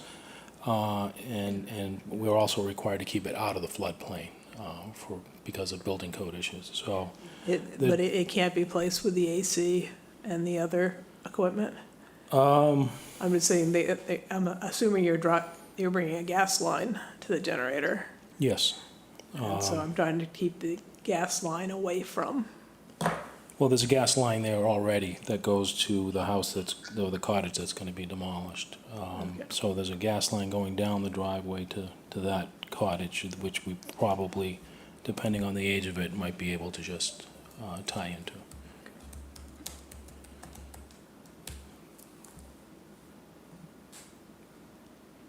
That's all I have. Is that, okay, are you satisfied with the, okay.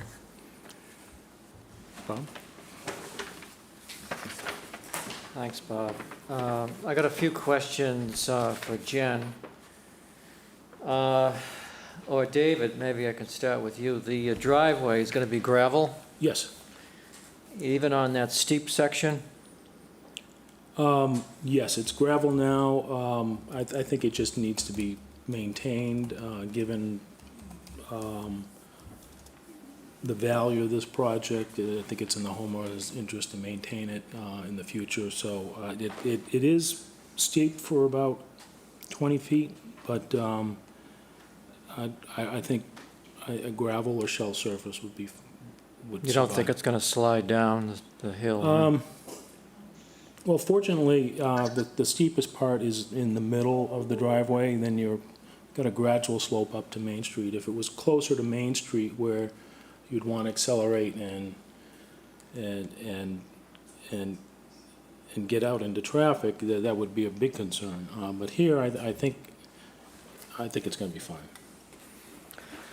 Okay, and Jen, there's currently privet around where the pool and the patio is going to be situated. There's privet around that right now? Yep, And will that be removed? yes. Okay. The white poplar by the street, the big one there, currently has euonymus trailing up, growing up it. Will that be removed? We can certainly take care of the euonymus while we're there doing all the rest, yes. Okay. Let's see. The lawn areas, they're not going to be irrigated, correct? If you tell me that they cannot be irrigated, then they will not be irrigated. Okay. Yeah, that would be a good thing if they weren't irrigated. Will there be a opportunity to have any kind of a maintenance strip behind the mitigation area? So we actually, I'm sorry. Yeah, go ahead. We actually did call out with the mitigation area, we did call out a 4-foot wide maintenance access area, which is managed for invasive species. It's seeded, but basically what we will do is keep the woody shrubs out of that area so that we're able to access down and around behind. We did include Phragmites management protocols with this, even though I think there's very actually little Phragmites on the property, but it does come up to that edge and up to that property line border. So that's why we did include the Phragmites management protocols on here, but we did call out for a 4-foot clear area. I see it now, yeah, with a dashed line. Yep. And there's a plan note regarding that, Bob. Yes, I see it, yep. And as far as the plantings, the landscape plantings go around the building, will you furnish us with a list, a planting list of those plants? Yes, Will you- so it called out in our legend on our plan, we have those hatched landscape planting areas called out to be finalized prior to installation with the conservation agent. If that's something that you would like a more detailed plan to come back in front of the commission for, an informal presentation so that you can look at it as well as Nikki, that would be fine with us. It's up to you. Yeah, I think I'd like to see it, especially when we're looking to add more Yeah. natives. Yeah, for a project of this scope, I think it'd be good to dig into it a little bit more. So would it be It would okay be to put like a condition on here that a final landscape planting plan will come before the commission, before it's implemented? Is that fine with everyone? Yeah, as long as it's understood that we would prefer that to be an informal process and not, some sort of amended order or something like that, that would be fine. Well, I mean, I don't know if we're going to continue this today or not, so I guess we just like to see it in some fashion before we Yep. write an order conditions. So you want us to develop that plan before you're willing to move forward with the project? Is that what you're saying? Or is it something where we can move forward and we can come back at a later date once, to make sure that we get all the other necessary approvals through the other regulatory bodies? Yeah, you have lots of other approvals to get, so I think we do have time. It goes back to previous discussions where we have sort of an informal understanding that in planting areas, we're going to have at least 50% natives. And so... Would you guys be amenable to us being able to provide you with a plant list for those landscape areas so that we don't have to go through a full design process and a planting plan, but we can at least establish an approved plant list with you for the landscape a plant areas? list and then percentages of anything that's not native. Could you just condition 50% native or whatever you wanted instead if this moves forward? Sure, we could do that. How about a higher number? They're your conditions. Can I hear 75? Yeah. So, Bob, this is Bill O'Reilly. Yes, Bill. Very well, thanks.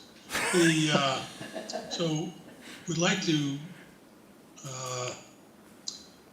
be on the work session in September, so we get an order of conditions. So I don't, whatever you work out with Jen, we'd like to have that be submitted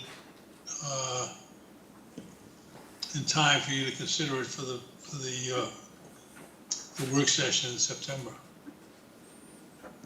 Yeah, it sounds like we can do that. Mm-hmm. All right, great. Thank you. Elise? I'm always concerned when I see a pool in the zone.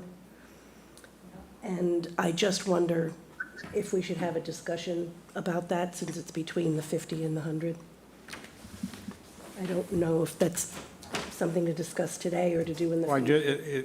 if there's any time to discuss it, today would be the day, so. I think the prevalence of pools going into those zones is becoming way too high, so I'd really like to talk it through. Okay. Good. Why don't you hold forth? I don't know if there's an alternative. You know, one of the properties we've looked at, they came up with an alternative that worked for us from the previous submission. I don't know if this property has another alternative for the pool, but the fact that the pool and the patio sit right in between that blue and red line just sung out, it just called out to me. So I just, Yeah, I mean, did you consider in the lawn area? yeah, could it go in the lawn? pool? That would be in the floodplain. Okay, there really isn't a Or very, in the area Yeah. where the So- leach field is for the septic. The only area that's outside the 50-foot line from the coastal bank is where the 305 Main Street is. And so we try to keep it as far away as possible. We put it in an area of the property that really isn't wildlife habitat at the moment, and really wildlife habitat is the only performance standard that is applicable here, in that the coastal bank is not a source of sediment. We are not doing any work above the floodplain line, so there's no issues with the stability of the bank.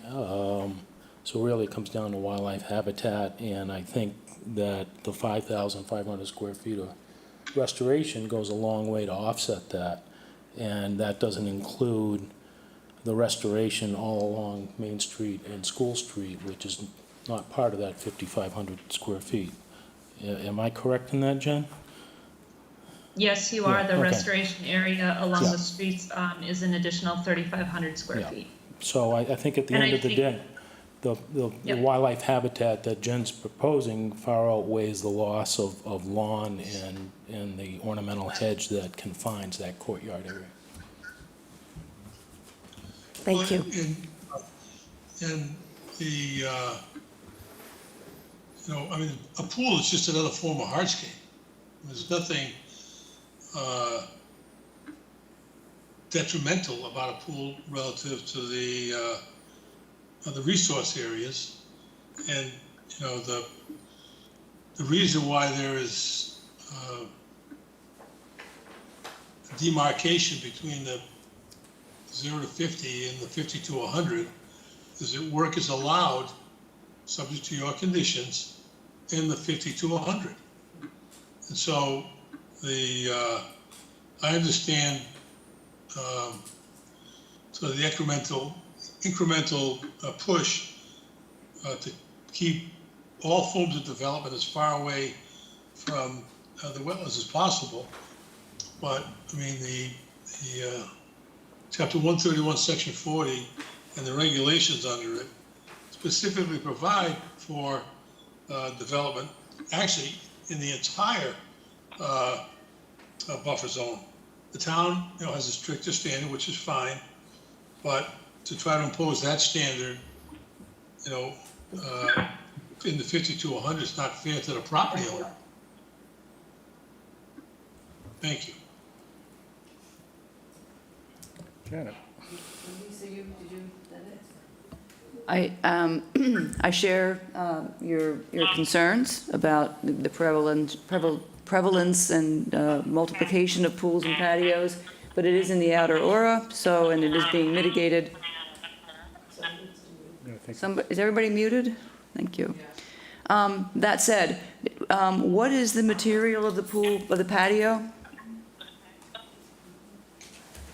How pervious is it? Is it pervious pavers? Is it decking? What is it? Oh. Yeah, the Angela, pool. I think you're muted still. Sorry, I missed that. I think she's speaking to, Yeah. someone here is trying to speak. I think the intent of the pool patio area would be pavers that are dry laid. Charlie? Pervious paver. And is the pool, is there an auto cover anticipated, or I see a 4-foot-high pool enclosure. It looks like it just runs from the, retaining wall around to the other retaining wall. Is that correct? Yes, it's just indicated to go basically around that pool and patio area, and I believe that there is accommodation for an auto cover, but whether there is an auto cover or not, it doesn't change the coverage calculations at all. The fence is there so that there are both options. Okay. So I do appreciate, when I looked at the site again, that this pool and patio is being pushed as far as possible into the L shape of the existing structure and house in an area that is already disturbed, and is as far away from the wetland area as possible. So while I'm, not crazy about it, it's been mitigated. And do you have a question about another patio? Both patios, the one at the cottage as well, will be dry laid? Yes. Okay, and, I mean, could we cut down the size of the pool patio? Because it's quite large. It's actually not that large. Okay. When you consider the amount of area that you need for circulation coming out of the doors and coming down the steps from the upper deck, there's actually not that much room left. If it would be helpful, we would be happy to add some dimensions for you to get a little bit better idea of scale. Would that be helpful? That would. It would. When I looked at it, I don't know where I came thinking that it's 8 feet from this is only an 8 foot, I think.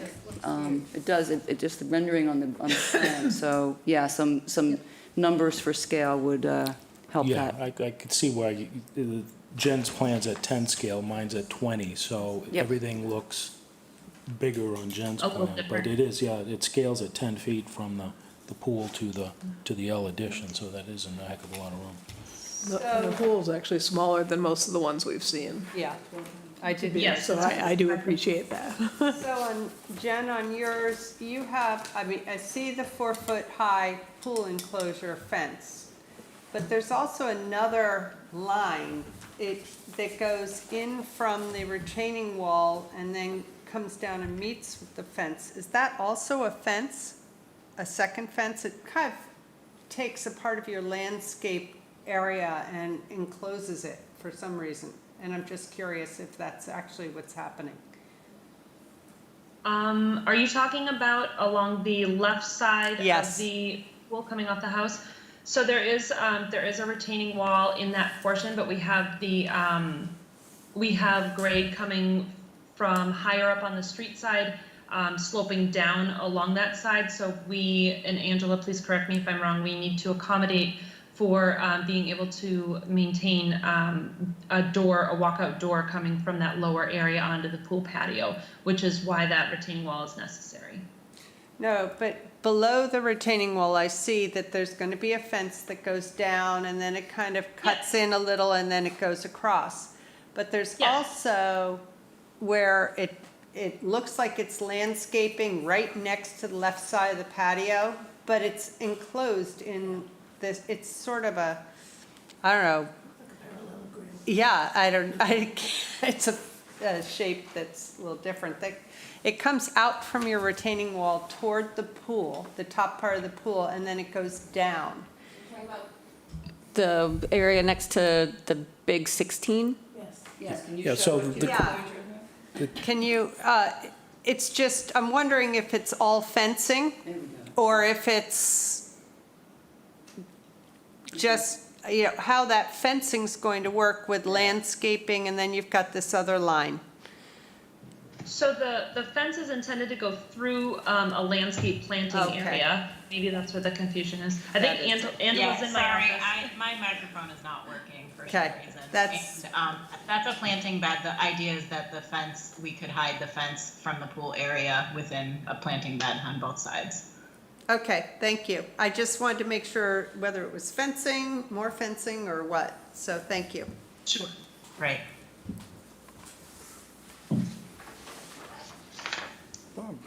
Just quickly, on the sidewalk end where the proposed privet hedge would be planted,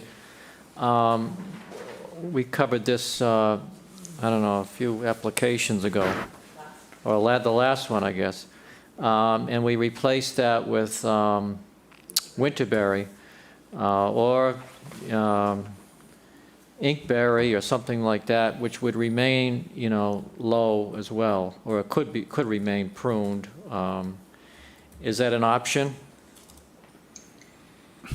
Yeah, that's something that we can speak with the applicants about, and included in that landscape planting bed, we have on our list to submit to you a landscape plant list for the next hearing, so we can most certainly address that question. Thank you.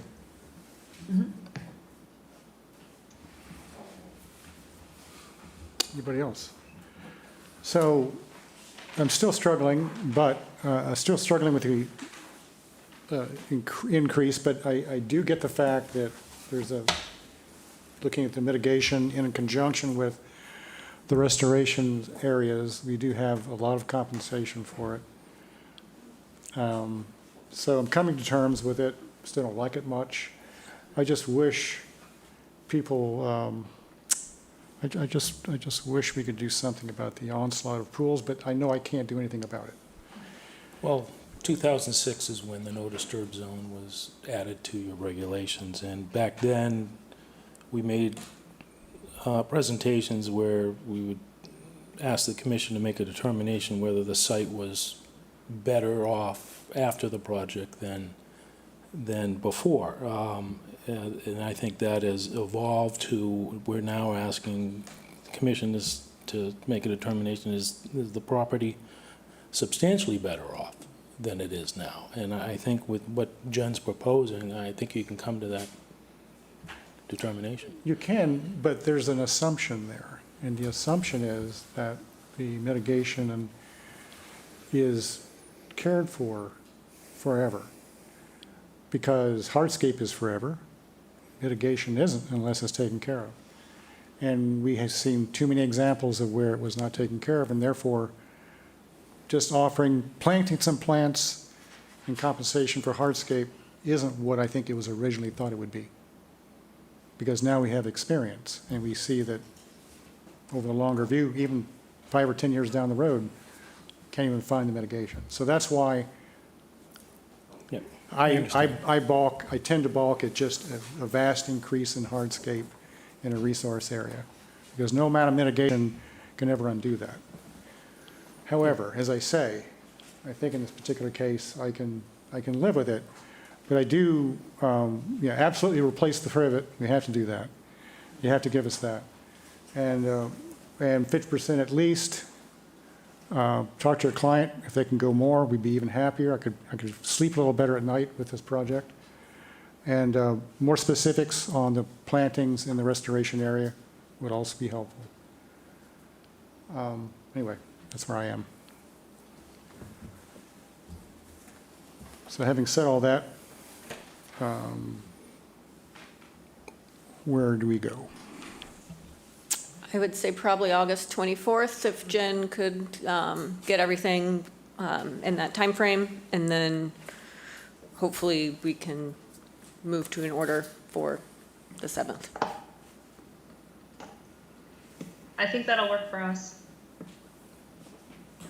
And you will know. Yeah, I don't think you had much to change on yours, right? I'm just going to locate those couple of trees on the School Street side of the cottage. Okay. Yeah, it's mostly the mitigation plan that needs tweaking.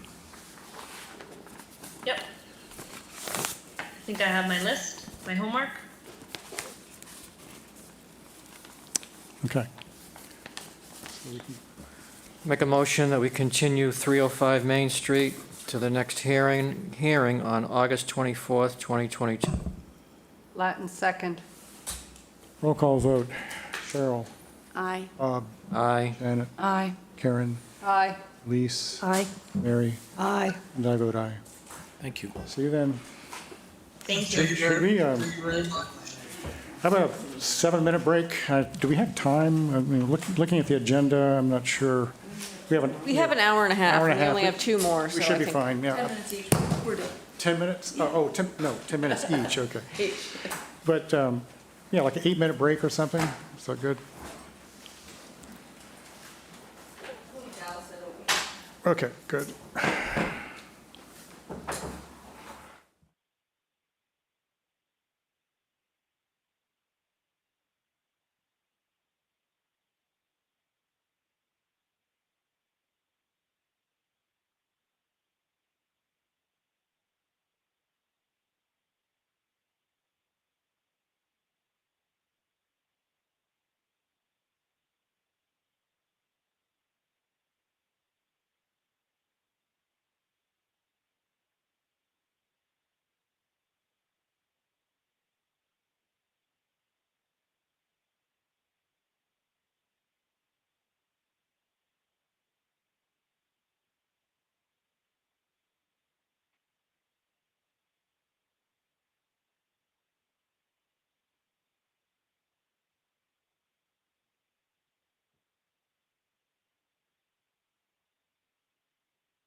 There goes nothing.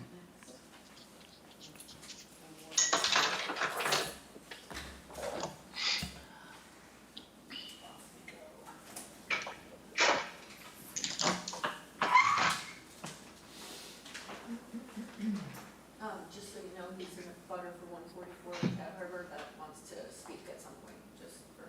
Good. Are you well? Oh, yeah. So we're back. Maybe somebody's. All right. Nikki, if you want to announce the next.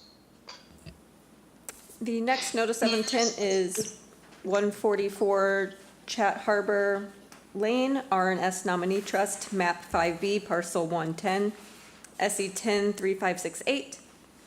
Proposed removal and reconstruction of a single-family home and associated site improvements.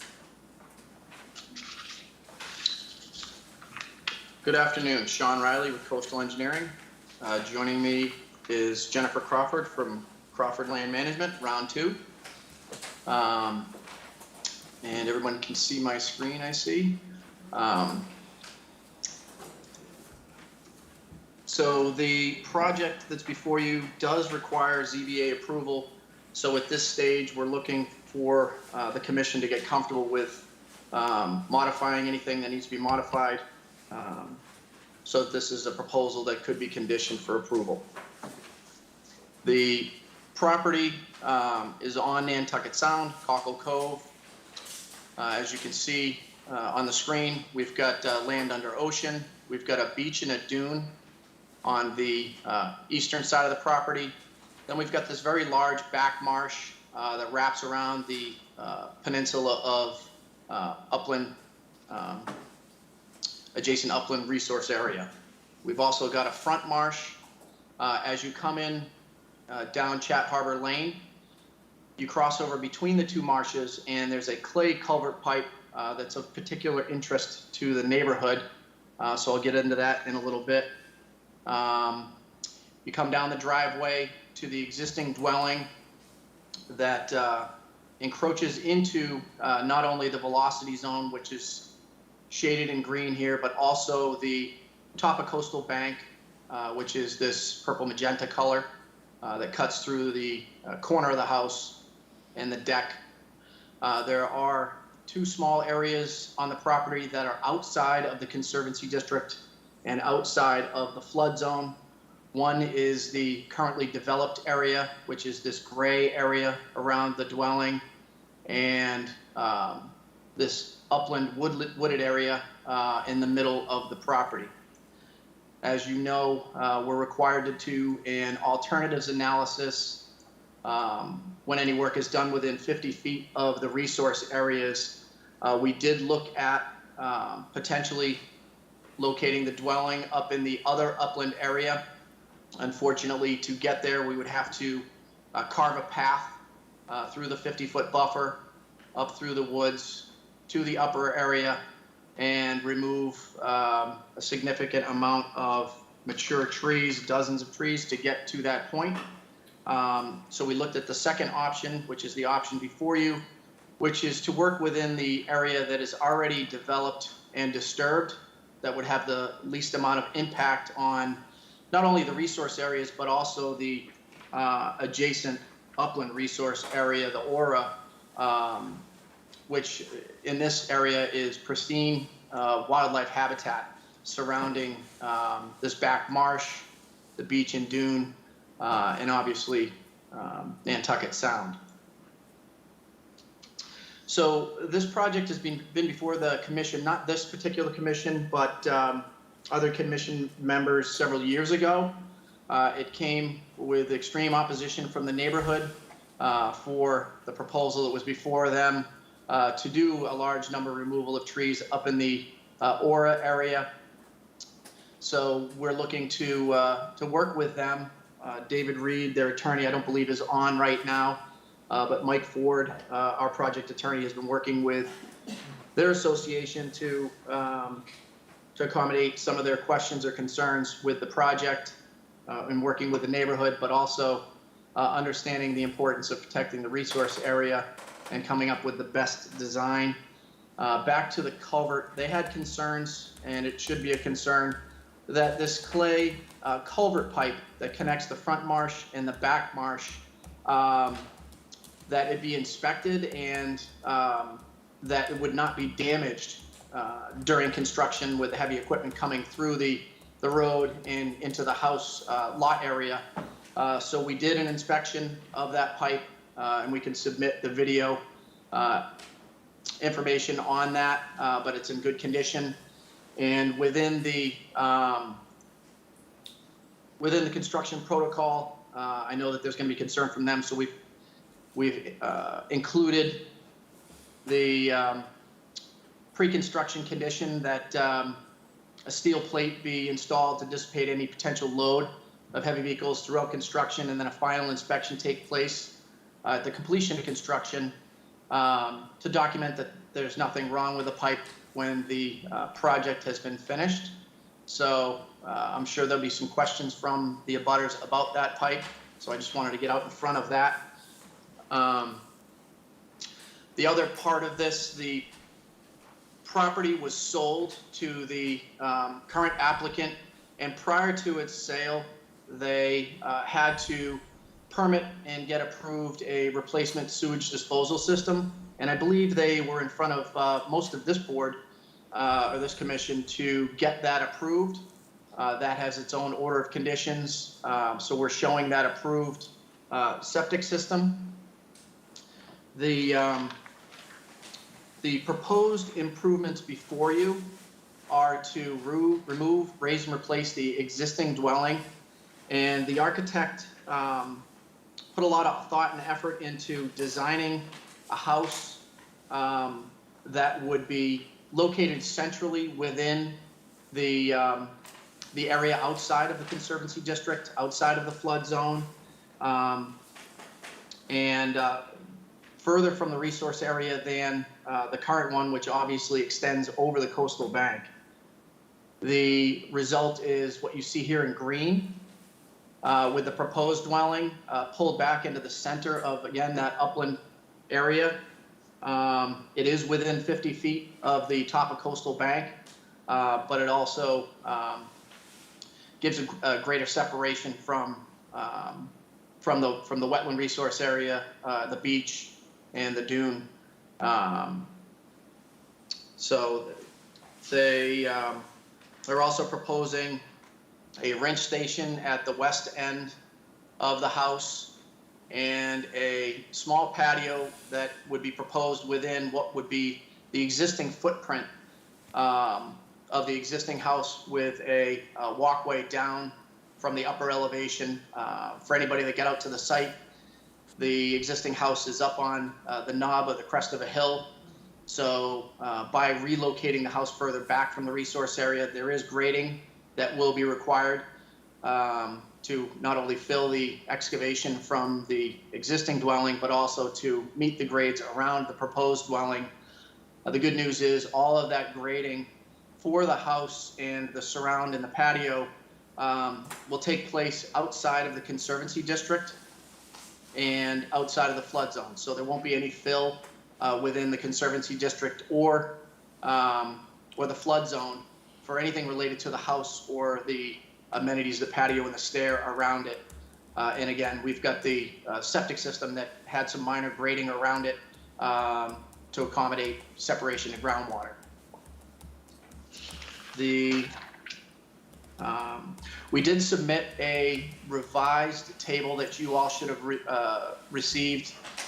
And basically what we did was we had originally the decks broken out into the hardscape portion of the area calculation table that you provide as part of the checklist. So we've just reallocated the data into the section that relates to area of structures, which is dwellings, sheds, and decks. So you'll see that we actually have a net change, a reduction in the 0 to 50 of structures of 2 square feet. We also have a reduction of 240 square feet of hardscape within the 0 to 50. We do have some increase because we had to shift the pervious driveway, but the overall net result is a negative or a reduction of 20 square feet overall. So with that, I'll let Jen run through the restoration plan. Hello again, Jen Crawford from. Now we have a net reduction of coverage for the project. The project team was of the record. We are working in an area that is almost all native species, and so we were brought onto the project team to make sure that that area within the limit of work is restored appropriately back to native species. So the first part of our proposal shows the area directly around the building in a lighter green color versus the slightly darker green color. The difference basically is that the lighter green areas are intended to only be shorter native grasses, Pennsylvania sedge and Deschampsia, so that the owners can easily get around the building, and that those native plantings are kept a few feet away from everything, so to speak, so that they don't need to prune anything in the future. The darker green areas We submitted a full restoration plan for those areas. The difference, I think, with this project in comparison to other restoration mitigation plans that you see is that we are not proposing to seed this area at all. We are actually proposing to replant with all live plants, plugs or shrubs or trees, whatever is specified on the plan. One of the reasons that we chose to do this for this project is because the areas outside of the limit of work that the replanted areas are going to be reconnecting to are all basically Pennsylvania sedge and Deschamps. And so we wanted to make sure that when the project is finished that we had a continuity there of species content, even though seeding would be faster, cheaper, easier. I think that this, in the end, the client was willing to go this route, and so I think that this will provide some more instant coverage, so to speak. So we have an extensive amount of planting happening to restore those areas within the limit of construction, to restore that kind of triangle area of coastal bank once the old dwelling is removed. And all of the plantings are designed to basically knit back directly adjacent to species that are thriving in those areas. So that's the first part of the revegetation proposal.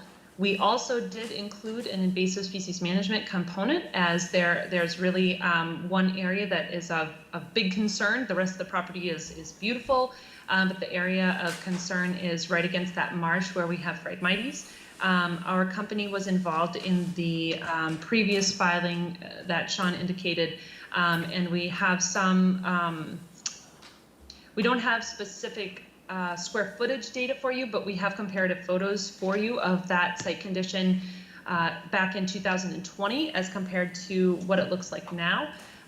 We do definitely, most certainly, have an increase of the density of the Phragmites stand that is coming along the backside of that dune, and some additional photos of that Phragmites stand as it's marching along the back of the dune and the salt marsh interface in that area.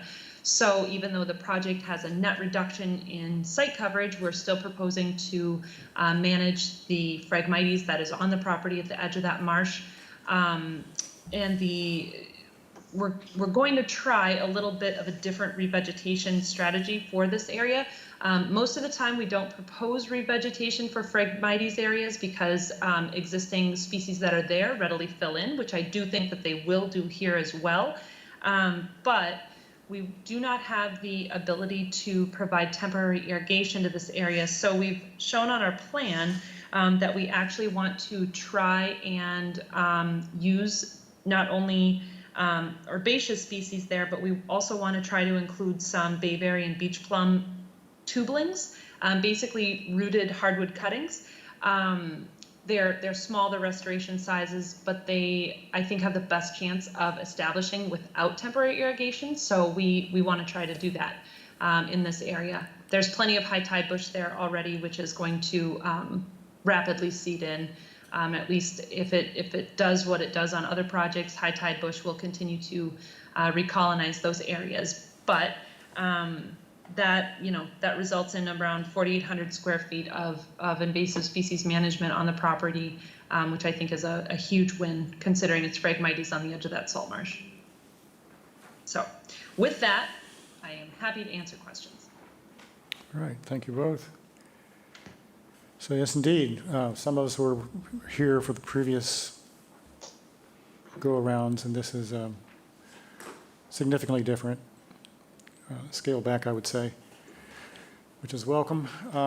Sean, I think the maps that I have are, and I'm a digital-only person, are not as colorful as yours, so I suspect that I don't have the latest stuff. No, we didn't. I think that's just something he had. Yeah, I just added, I just see. did this. I like yours. I like yours better. For presentation purposes, to really differentiate where things Yeah. are and really to help you out so that Yeah, it'd be nice if we could do these. it'd be on nice all. to have that. I mean, it Yeah, really does help. We can absolutely send this to you for your file. Yeah. So, anybody eager to, pardon? Oh, yes, the coverage chart that you were showing looks different than the one I have as well. Yes, we had submitted, we had, Sorry, Go ahead, I was Nikki. gonna say that just changed, because they put deck under one category and moved it to a different category, so. It still comes out to -20, but it's just how you get there. Okay. Yeah, Okay. it's like hardscape versus, Deck, I yeah. can't remember your explanation, but yeah, something on that one. yeah, the overall numbers are the same. It's just semantics of moving it from the category we had it into your category of lumping the deck with the structures portion of it within that mitigation chart. Okay. Did you say you discussed in your construction protocol the pipe situation? Because It's there. Yep. is it there? Okay, I looked for it and didn't see it, but if you say it's there, it's there. Yeah, it's under the construction access. Okay, oh, I see, Portion of it. okay. I've got it all right. highlighted up on the screen here. Yeah, and I know that was a concern of the neighbors, so we went out with Robert Auer. We actually, Nikki, did not have to vacuum it out. It does have some buildup of shells and barnacles on the inside, which we thought was silt.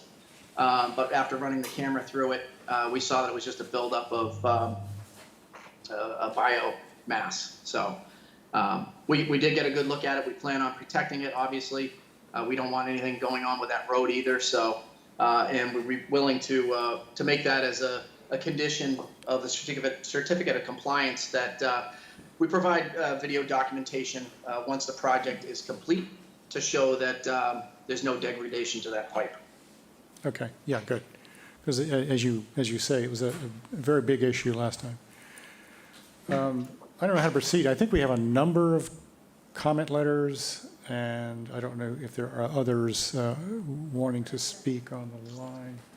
Oh. And we have a gentleman here with us, but I don't know, what's the sense? Do you want to hear those now, or do you have questions? You want to hear those now? Let's let them chime in. And Okay, so we'll go ahead and, you, sir, would you like to, do you have comments? If you'd like to step to the podium, identify yourself.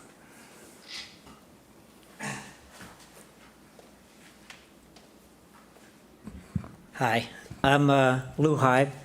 My wife EJ and I live on Chat Harbor Lane. And as you know, the protection of the marsh is crucial to protecting our home and the neighborhood. We support the idea of building on previously disturbed land. We didn't see the actual plans until this morning, and we would hope and ask it was hopefully a little more modest, but it's certainly the idea of building on the previously disturbed land. We support that. At the end of the last Conservation Commission deliberations back in 2020, there was a plan where there was a requirement for the owner, in coordination with the town, Ted Kean and all, to maintain the stability, coastal resiliency of the beach and the berm. Prior to the town renourished the beach with sand back in 21, and that was great. Prior to that, for several years, there had been a lot of storm surge that came into the marsh and frequently actually had whitecaps in the marsh. So the idea that the town and the owner could basically make sure, as Ted said, there would have to be a regular renourishment of the beach and make sure that the berm is up there. That would be a great thing. So hopefully this plan at the conclusion would include a similar plan to protect the beach and the berm, which is so important to all of us. Okay. That's about it. Okay, good, All right, thank you. sure. Sean, do you want to address that? Sure. We haven't had discussions with the owner. I know that the town did. Let me just jump back to the existing conditions. So essentially, they're talking about this back beach berm being maintained, and at its elevation, you can see that They did come in and they re-nourished this, so they brought it up to elevation 6 in this area. And I believe what he's talking about is this area here ends up washing back into the back marsh, breaching, and then next thing you know, you have smaller storm events that are coming in to this back marsh area. So we'd be willing to have that discussion with the applicant. We haven't had any input like this, so we don't have a problem with that. Yeah, I do remember there was quite a bit of discussion about that last time around, so yeah, it'd be good for you to work out some sort of a plan there. I think the previous applicant had agreed to some sort of nourishment plan.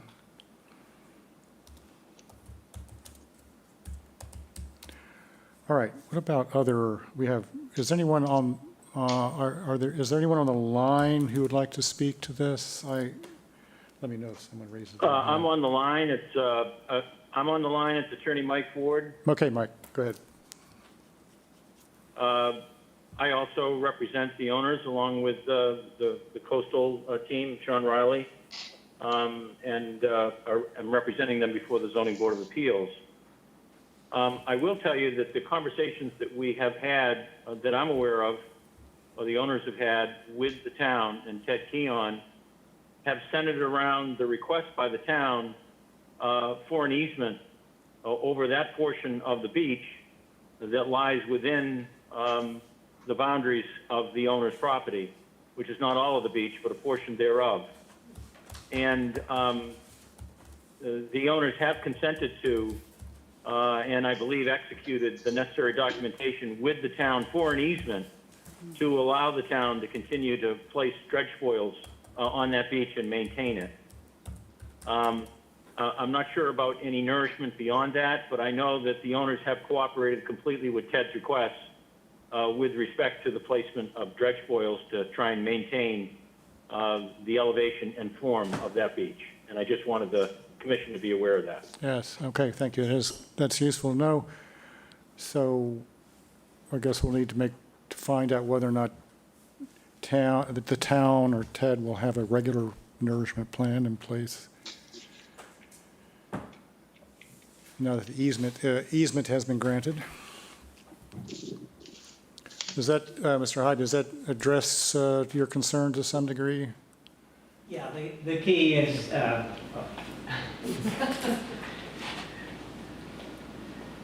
the concern is that the marsh is protected, and obviously the beach and that berm are crucial to that. So, however that's done. Okay, good. Is there anyone else on the phone or on Teams who's an abutter or otherwise an observer with comments you wish to speak?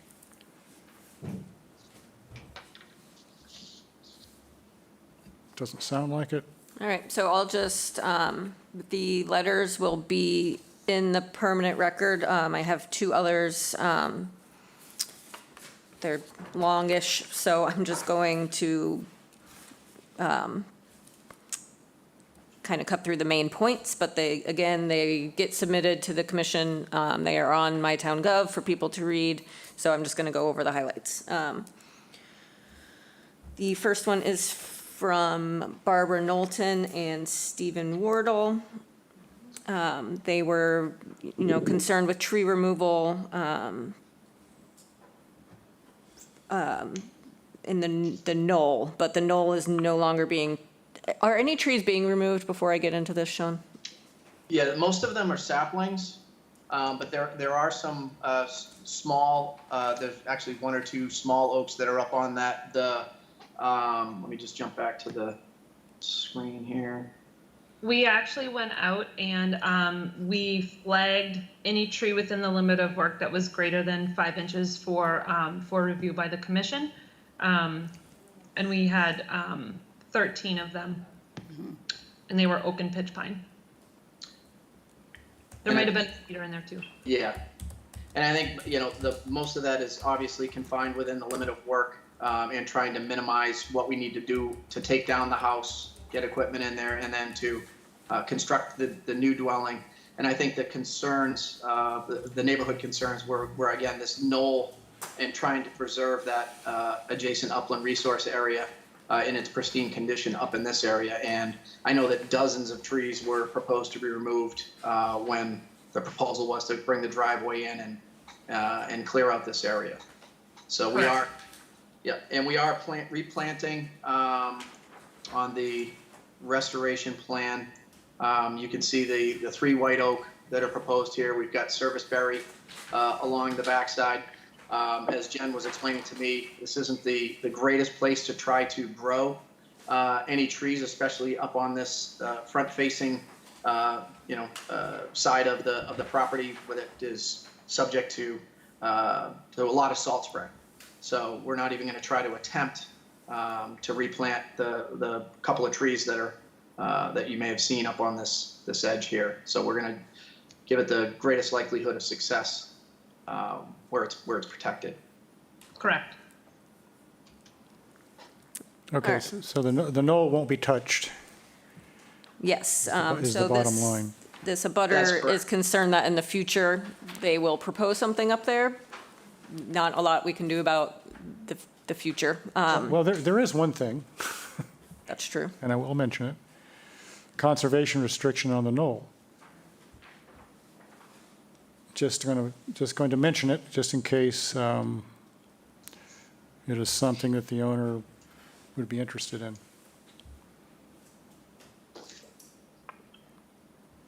Okay, great. And then they were also, the only other concern this particular group had was the pipe, which we've addressed, that it will be monitored and repaired as soon as, I'm suggesting some sort of condition in the order, if it gets one, that it would be monitored on a, beginning and end of the day as the last truck in and the last truck out, check and make sure no damage was done. And if there is, then work ceases and the pipe gets fixed, the next day or as soon as possible. So, again, that's kind of a what if. We can only condition, if it does happen, we can't condition that it, it's hard to condition what may or may not happen. So, But clearly, anybody who wished to develop that upland portion would have to come back to the commission, and there'd be public hearings and so forth. correct. All right, and the next one was from Tom and Mary Doms.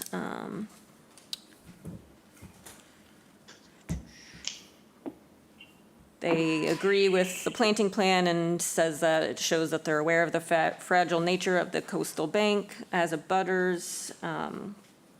We remain concerned for the viability of the wetlands surrounding the property. The wetlands and the trees provide protection to all abutting properties from wind and water. The demo of the existing structure, creation of a new and larger foundation and septic in another location within the coastal bank should not be considered simply to be grandfathered by the current structure. They are not proposing anything in the coastal bank. We assume the current house is built on a slab, which I don't know if that's true or not. Is it? Yeah, I believe there is a lower level slab. I don't know what the foundation condition is of the existing. If it's on a frost wall or if it's just on a slab. Yeah, so a lot of this is more the building zoning side about the slab and ties and frost walls, and that's all building code stuff.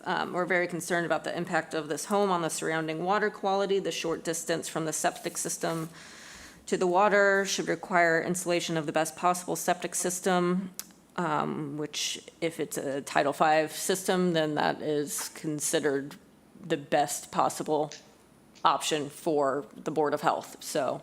Under current regulations. Right. Yeah. Yep.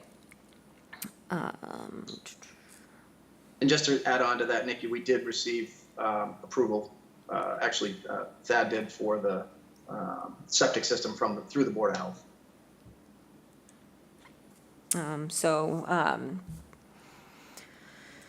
Yeah, they're more or less saying that a conventional septic system is out of step with current technology, but that's what the Board of Health permits, and that's what current regulations are. So again, not a lot we can force them to do with that. Very minimum number of trees to be removed. I think we've touched on that.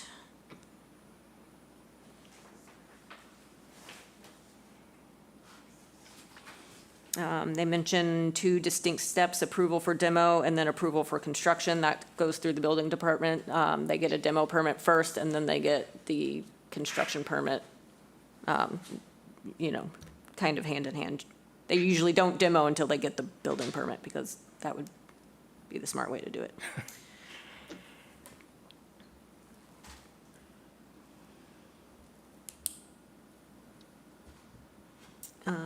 Yep, that more or less covers it. And again, I know I just go through the major points, but the commission does get these emailed or sent to their, the project Dropbox, and they are included within the file.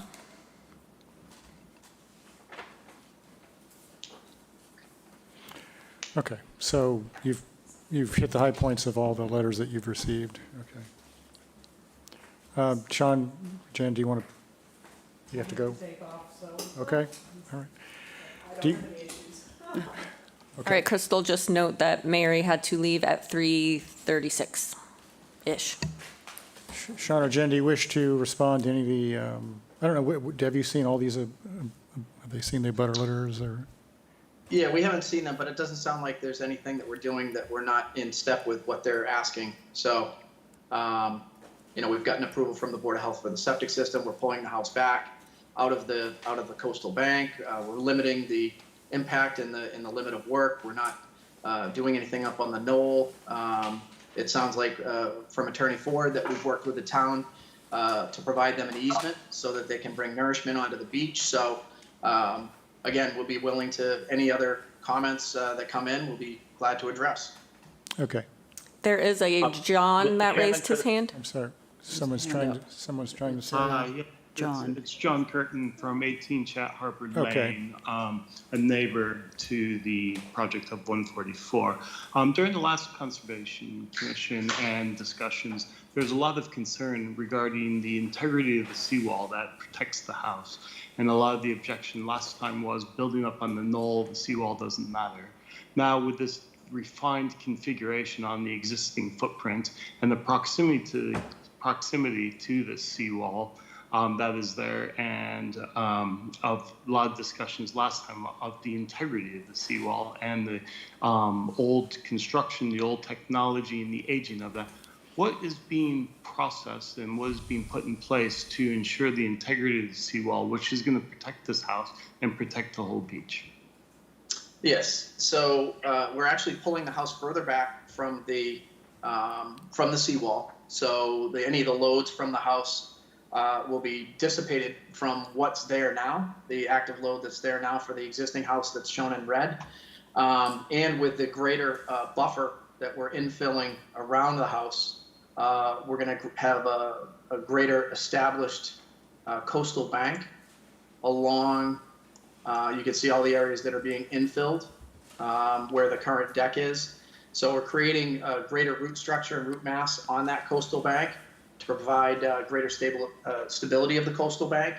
I didn't see any glaring issues with the concrete bulkhead. They did add a revetment out in front of it to dissipate any wave energy in the past. So obviously the homeowner will not want anything to happen to that bulkhead, and we'll definitely work with the homeowner on a case-by-case basis if there are any issues with the bulkhead. Okay, but there will be a survey done that the bulkhead is going to be strong enough to survive and to withstand this new construction of the building. Is that correct? Yeah, the new construction. Because like I said last time there's all about the integrity of the existing bulkhead. I realize you're building it back, but I would assume that there has to be some type of survey to ensure that this is going to be stable for future construction. Because I agree with all of your points of moving it back, all of the integrity it makes it better, but if the last concern was about the integrity of this, I think that has to be looked at as a condition, because you're building and going to put pressure on the building and the removals of that bulkhead. We can discuss that with the, bring that up with the applicant. We'd be glad to. Okay. Sean, would this be something that comes up during the zoning process? It wouldn't come up. Or building? No. No, it wouldn't. It would. Go ahead, Mike. Yeah, this is Mike Ford. Jay Briggs may ask coastal engineering to take a look at the wall, but it wouldn't normally come up, given the fact that the house is being removed and the new house is farther back. So let me just make one other comment, Mr. Chairman. When the new owners bought this, they did a lot of due diligence and reviewed all of the records and tried to get an understanding of all of the owners' concerns before they started to try and figure out what to do on the property. And they charged me with getting a hold of David Reed, who was the attorney for most, if not all, of the abutters. And I communicated with Mr. Reed. I met him on the site on a number of occasions. First, to kind of get the general concerns of the neighborhood, particularly with the knoll and particularly with the culvert. And what came back to us was that the neighborhood wanted us to replace the house where it was, move it back, but they wanted to stay in the area that was already disturbed, and they wanted to keep the site as natural as possible. And my client, after much thought, decided to go with that. We then had a house design in terms of the footprint, and I then met Mr. Reed out at the site again with the place staked. And then we gave him plans and asked him to share them with the neighbors. And my clients have instructed me to, anything I file, I send copies to Mr. Reed. And we'll continue to do that. So I just wanted to assure those, both the commission members and those on the line who are abutters, that we've got a good line of communication going with your council, and we will continue to do that through the rest of this hearing and through the zoning hearing. And you will receive copies of everything that we file so that they can review it. All right, thank you, Mr. Ford. I assume, I don't know if Mr. Reed is on the line, wishes to say anything? He said he couldn't make today's meeting, Mr. Chairman. Okay, all right. So, why don't we go ahead and open it up? Whoever has questions or concerns here. They've been addressed. They've all been addressed? Okay. Bob has something. Hi, I got a few things. Jen, there are some cedar trees existing. They're not in good shape. They're probably, I don't know, 7 or 8 feet tall, maybe 2 or 3. Will those remain, or are you going to remove those as well? It depends on whether they're within the limit of work or not. I know the ones that you're talking about because they're on that southwest corner there. And honestly, I don't remember. I think 2 of them may be within the limit of work, and 1 of them may be outside of the limit of work. I thought there were 3 on that corner. I can confirm that if you'd like, but. Okay. And they are in portion. Yes, I know which ones you're talking about. Okay, yeah, if you could confirm that, that'd be good. Sure. The lawn areas that you're proposing for the south end of the dwelling, the new dwelling, why lawn in those 2 spots on either side of the steps? Go ahead, Jen. We had talked about that after the plans were submitted and realized that we didn't put drought tolerant Cape Cod fescue. Fescue.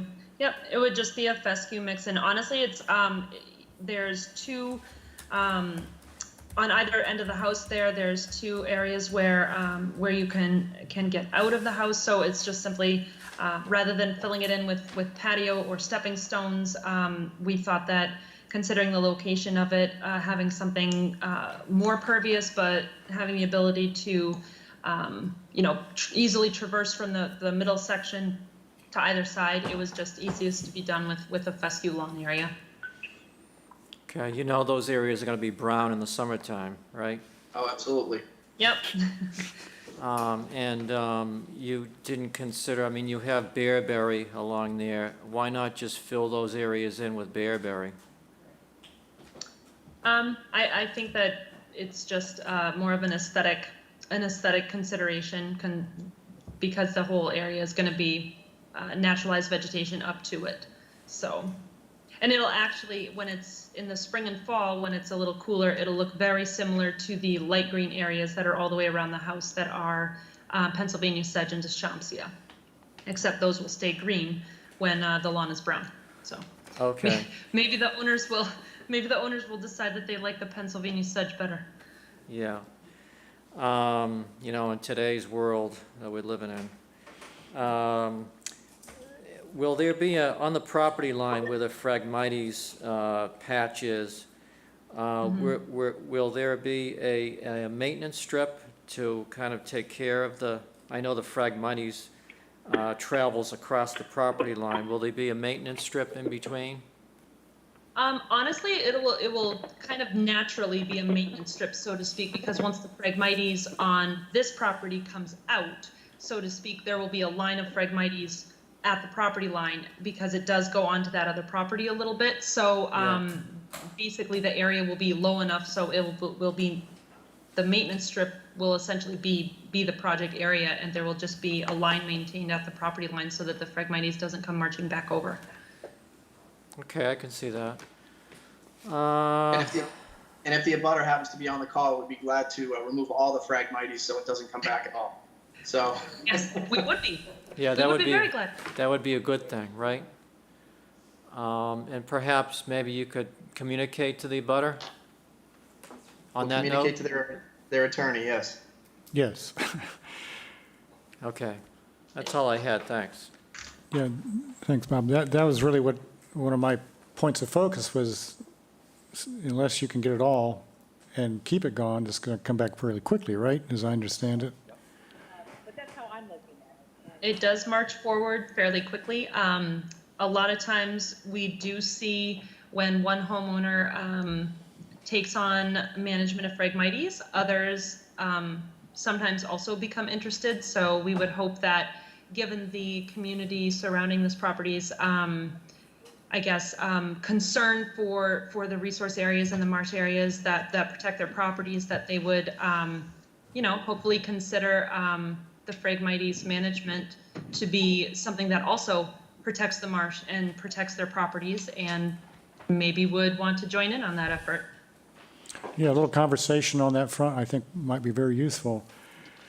I do recall from one of the previous attempts that I think there had been an agreement to manage the Phragmites in perpetuity, or something along those lines. Is that in the cards here?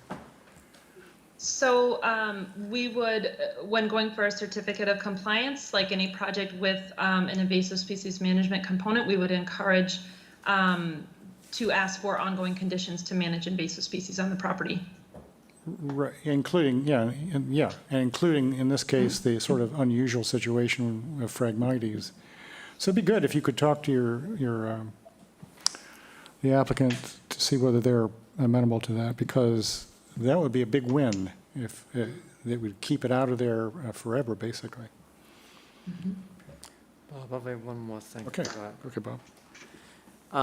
The old application, with the old application, the trees were surveyed in that wooded area, and there's a bunch of survey tape, old survey tape around a lot of the trees in there, as well as survey stakes. Could all that stuff be removed? Absolutely. Okay, thank you. I'm going to talk about trees a little bit more. I think I'm not entirely clear again on, and we go, I ask this for every application, the tree replacement ratio. I think what I'm gathering here that it's not 1-to-1, and that part of the rationale is that the coastal area is too harsh for trees. Is that what I'm hearing? You're absolutely right, and that's why we're offering such a large area of Phragmite removal to compensate In for lieu, that. Obviously, in lieu of that. in lieu. Okay. You Okay. got it, exactly. As well as some tree replacement within those disturbed areas where we feel that we can have a reasonable chance of success. Yes. And they're oaks. And I I infer, made sure they were oaks. yes, and I infer that there really are no additional areas where trees could be stuck that you could identify. The issue that I have with sticking trees in other areas in this particular project is the chance of getting them to take and to thrive, I believe, is very small, to be honest with you. I think that the project will be much better served by the addition of all the maritime shrubs. I think that maritime shrubs in this particular location, given the amount of wind and salt spray that the area receives, will serve wildlife habitat much better than trying to establish trees on a lot that's already very wooded, heavily wooded. So Right. that's my professional opinion. Okay, good. Yeah, I just wanted to be clear on it because we have to, if this goes forward, we have to sort of document the reasons why we don't require this and don't require that. Yep, understood. Anybody else over here? Anybody else over here? Okay, anybody? All right, so, yeah, this project, in comparison to previous attempts, is such an order of magnitude more acceptable from an environmental perspective that it is good. It's a good thing, and I don't see too much to object to. It's a very thoughtful plan, I think. Sounds like you've done your work in communicating with the neighbors, and you put together a project that is scaled for the sensitive site that it's in. So I actually applaud the team. Thank you. There was quite a few little random questions and plan changes and stuff, so I'm thinking maybe 824 just to go over and make sure everyone's questions were fully answered. And then we'll do the normal work session for the order. So when is your ZBA? It's October 13th. Oh, okay. Oh, I guess that's a good question, is do you think ZBA is going to change anything significant that would need to be added to the order? Because why bother issuing an order if we're just going to have to change it because ZBA changed their plan type thing? Yeah, I'm not quite sure, how the ZBA, I can't answer to that. So, we'd be amenable to making the adjustments that we need to right now, meeting on the 24th, and then hopefully you would issue a letter to the ZBA, and then we could come back right after that, because there would be an appeal period for the ZBA anyway. Yeah, that sounds great, because our 9/7 meeting's getting kind of full. So if we could do, I guess it would be the first one in November work session to. Right. October what, 13th. Yeah, so it would be the November work session if that's fine with you. Yes, it should be. Okay. All right, so continue to 824 for now. Great. I'll move that we continue 144 Chat Harbor Lane to the next hearing on August 24th, 2022. Latin second. Roll call vote. Cheryl? Aye. Bob? Aye. Janet? Aye. Karen? Aye. Elise? Aye. And I vote aye.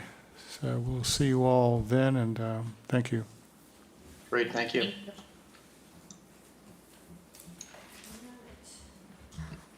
Next up, we have the notice of intent for 40 Gamies Lane, the Glenview Trust Company, trustee of Irrevocable Grandchildren's Trust, map 15B, parcel 7-4A, SE 103567, proposed house addition and associated site improvements. Again, Sean Riley, Coastal Engineering, representing the applicant. This too is required to go to the Zoning Board of Appeals. So again, we'd be looking for a letter at this point for the Zoning Board of Appeals. The resource areas on this project, we're on the ocean, Mill Pond, and we've got a top of coastal bank that's vegetated out on the seaward side of the house. The associated 50-foot buffer is shown on the plan. And when we have two interior isolated vegetated wetlands that we've delineated on the plan with their associated 50-foot buffer, there is no 100-foot buffer shown because essentially it overlaps within this area of the house. So this area is between the 50 and 75, 80 feet from the resource areas. The proposal before you is to reconfigure the driveway is one aspect. On the right-hand side, you see the existing red paved bituminous concrete driveway. We're looking to relocate a portion of that driveway on the proposed side further away from the isolated wetland. You can see that we're proposing to take out the existing pavement on this side of the driveway. We're also looking to take out this large pull-off parking area of pavement that's within the 50-foot buffer to that isolated wetland. And we're also looking to take out a little over 2,000 square feet of pavement within the area of the parking court that's adjacent to the structure, and replacing it with a pea-stone parking court, and also incorporating another drainage structure at the lower end of the driveway right before the parking court to accommodate the runoff that does get by. We're going to leave this intermediate catch basin that picks up the runoff coming down the right side of the driveway as you come in. So again, another one to pick up anything that gets by that before it gets to the pea-stone parking court, which also has a catch basin in it, which we're going to also leave in place. The house is proposed, only this portion of the house, this wing of the house is to be raised and replaced. So essentially they're going to cut off this portion of the house, replace it essentially in the same location with infilling and going up. The alternatives that we looked at were doing it more horizontally on the ground, but obviously there'd be a greater impact to any of the buffers, any of the upland areas. So in that consideration, for anybody that went to the site, we're looking to go up rather than out with mostly the second story expansion, but with some minor increases in the footprint. That the majority of them would be within where it's natural existing paved driveway along this side or patio along this side. So there isn't any vegetation other than lawn that needs to be removed to accommodate these additions. The net result of this project is a reduction. So we haven't proposed any. We have a decrease of 238 square feet within the 0 to 50, with minor increases in the 50 to 100 with the house addition, and we do end up with a net reduction. So we haven't proposed any mitigation. We feel that the driveway relocation, the addition of the catch basin, and the removal of 2,000 square feet of pavement and replacement with pea stone should serve as mitigation for any of the modest increases in the building footprint. This is also within the flood zone, so the addition would be FEMA compliant with flood vents. It is within an A zone, so it's not subject to wave action. So by creating this wing as flood compliant, we're also reducing the potential for any waterborne debris. Seems fairly straightforward. Again, we've got to go to zoning board for their review. So with that, I'll open it up to any questions you may have. Okay, thank you, Sean. Just for clarification, I couldn't quite follow whether all of what we wind up with, all pervious driveway or not. So, yeah, so actually the planning board, let me just zoom in here. They agreed. So this area, there's a steep slope in this area that's just about 10%. So that would remain, we had originally proposed this to remain paved, this just a driveway corridor to remain paved for maintenance and for access. You know, when you get into a steeper slope, it's hard to maintain whether it be shell or pea stone in place as you start going up or down the slope.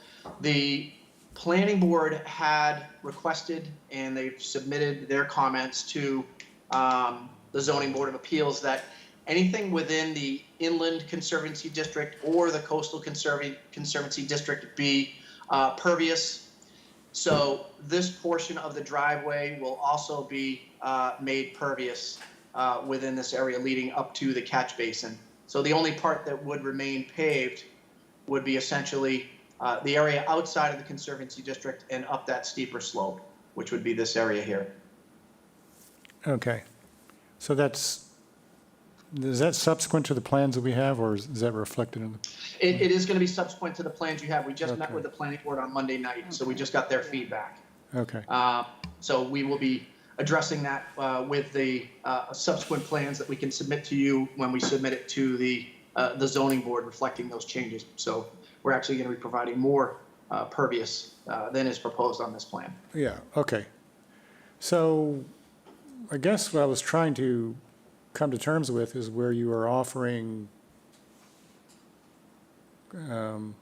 gravel basically for increased coverage.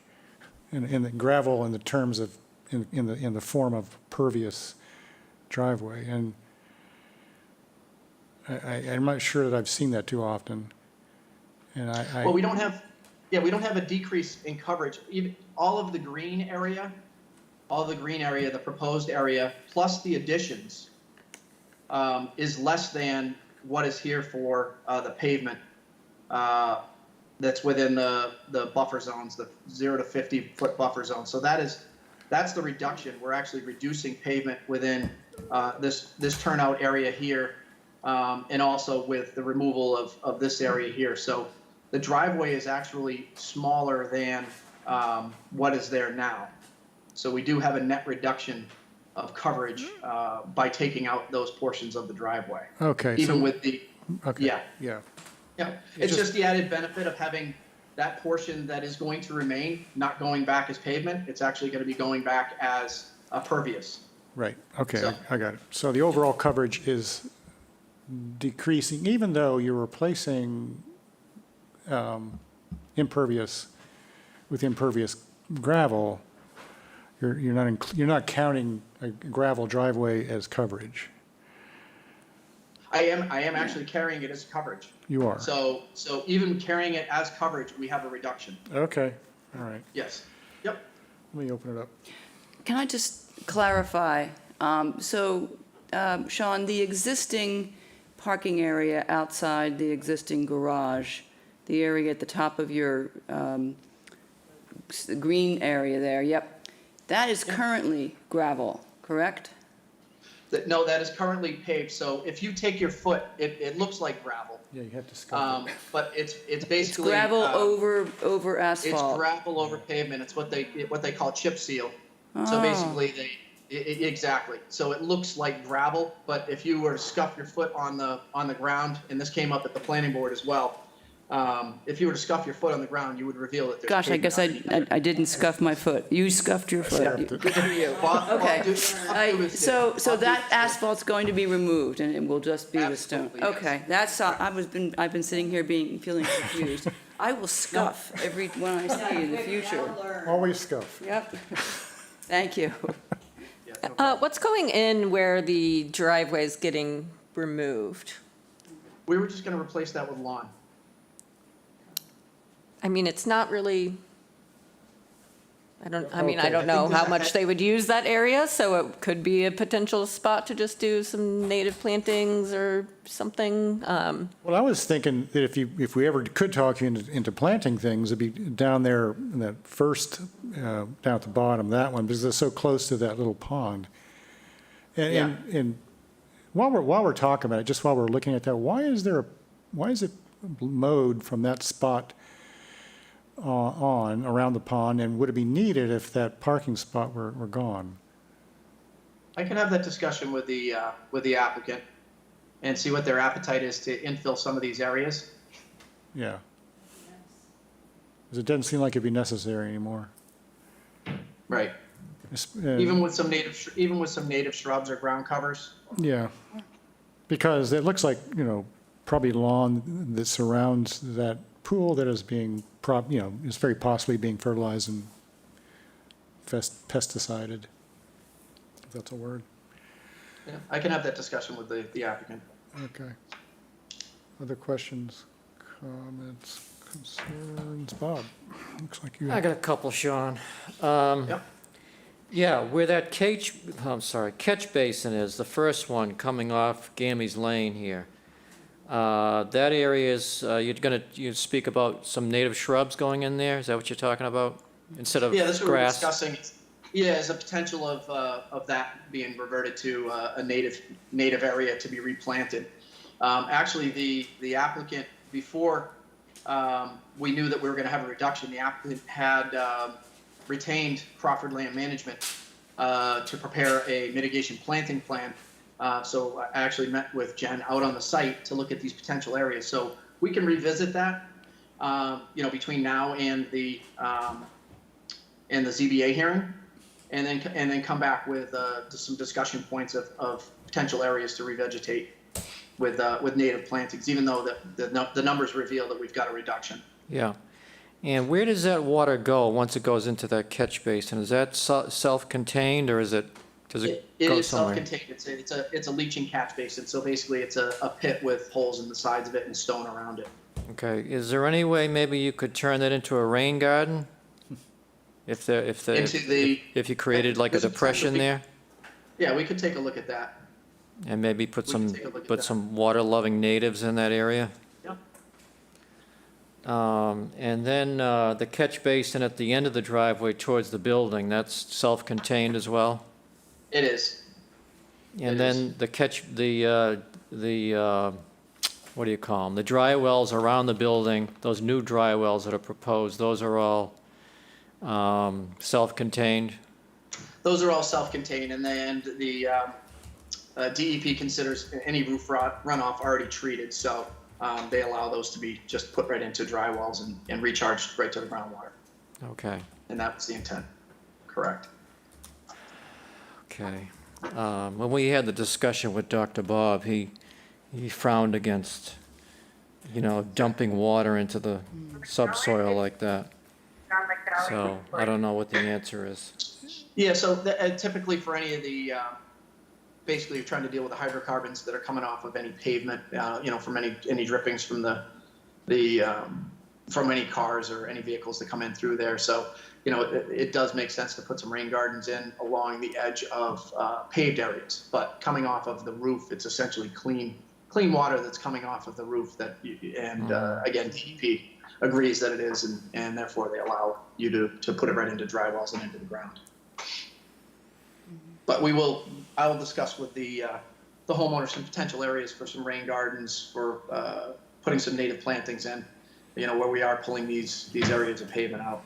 Yeah, maybe towards the building where that end catch basin is too. Maybe you could do something with that. Exactly. Yep. Okay, I think that's, I think that's all I had. Thank you. Anybody else? Nope.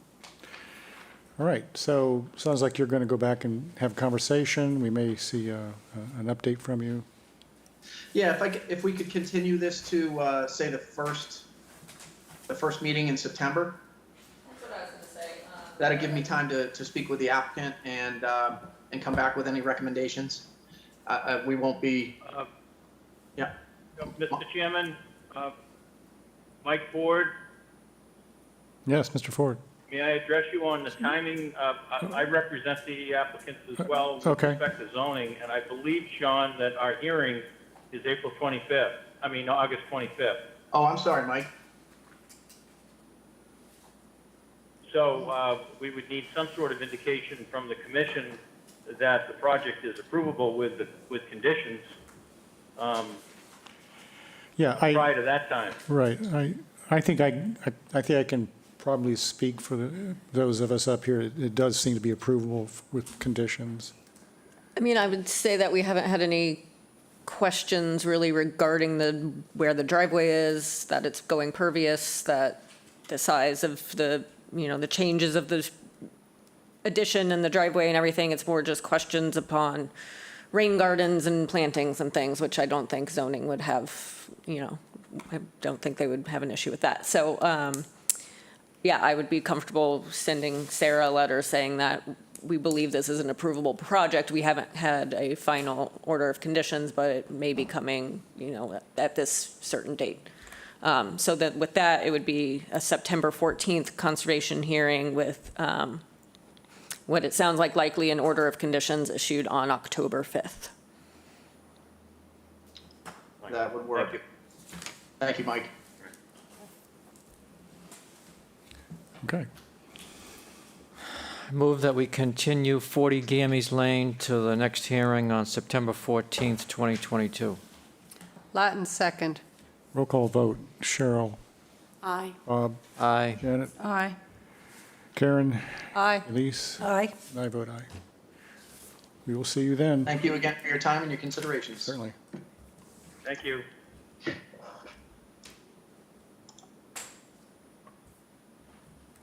All right, so we are running short on time.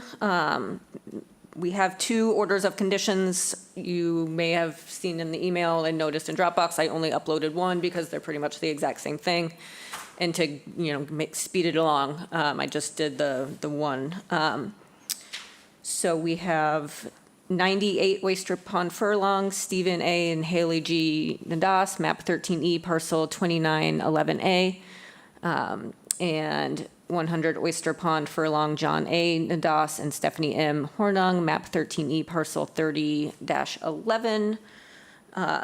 And the one I put in Dropbox and sent to Thad was 100 Oyster Pond. I think the only changes between the 2 are going to be address and SC number and that kind of stuff and homeowner. But I think the conditions are generally the same.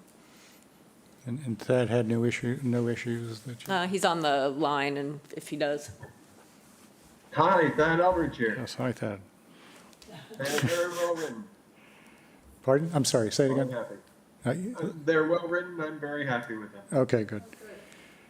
Is everybody else happy with it? I just got a couple of small things. On the project description of the 100, I think was up in Dropbox. I think in the project description it read 98, so I think you just have to be consistent on the addresses, I think. And the other thing was, we talked about having the agent go out with Thad and determine the location of the blueberries. Maybe that should be a special condition. Yeah, we can do that at the pre-construction meeting. Anything else from anybody? That's all I I didn't have anything. The only thing I thought maybe in findings, we ought to put something about how the utilities will be underground. Okay, yeah, I wrote that they were directionally drilled, but Yeah, I can I don't know add if we want to specifics to specifically stay say. under, yeah, that's fine.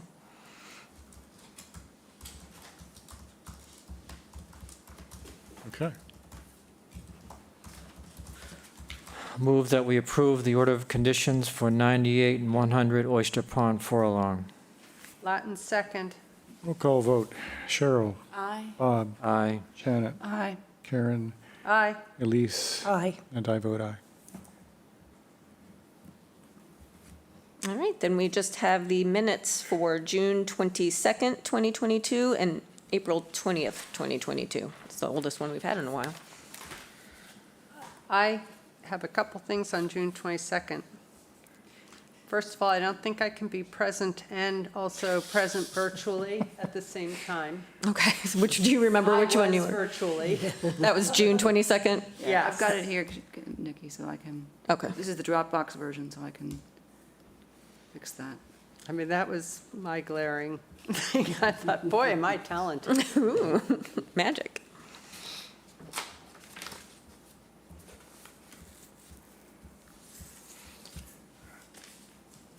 I have one thing.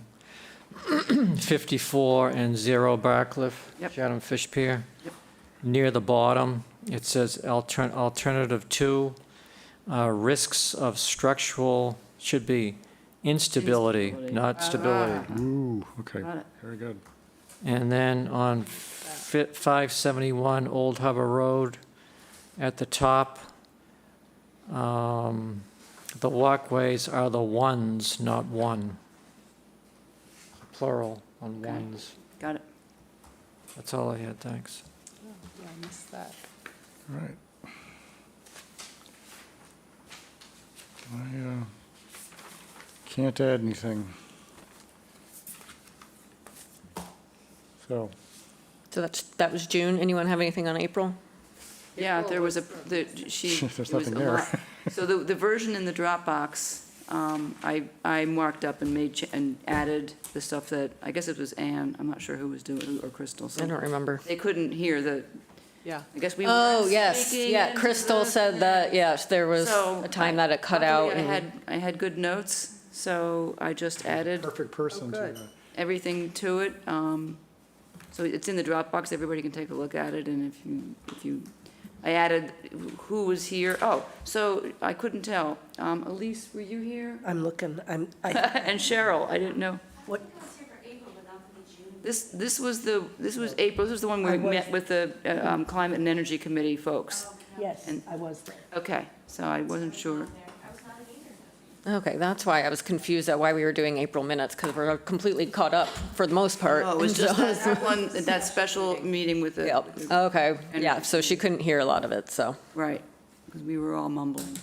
I would, did you catch the ROLL should be ROLE in the second line? The second, Very top.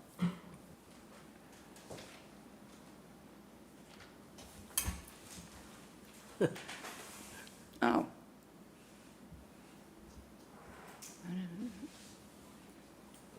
Roll, oh. Roll. No, I did not. Yeah.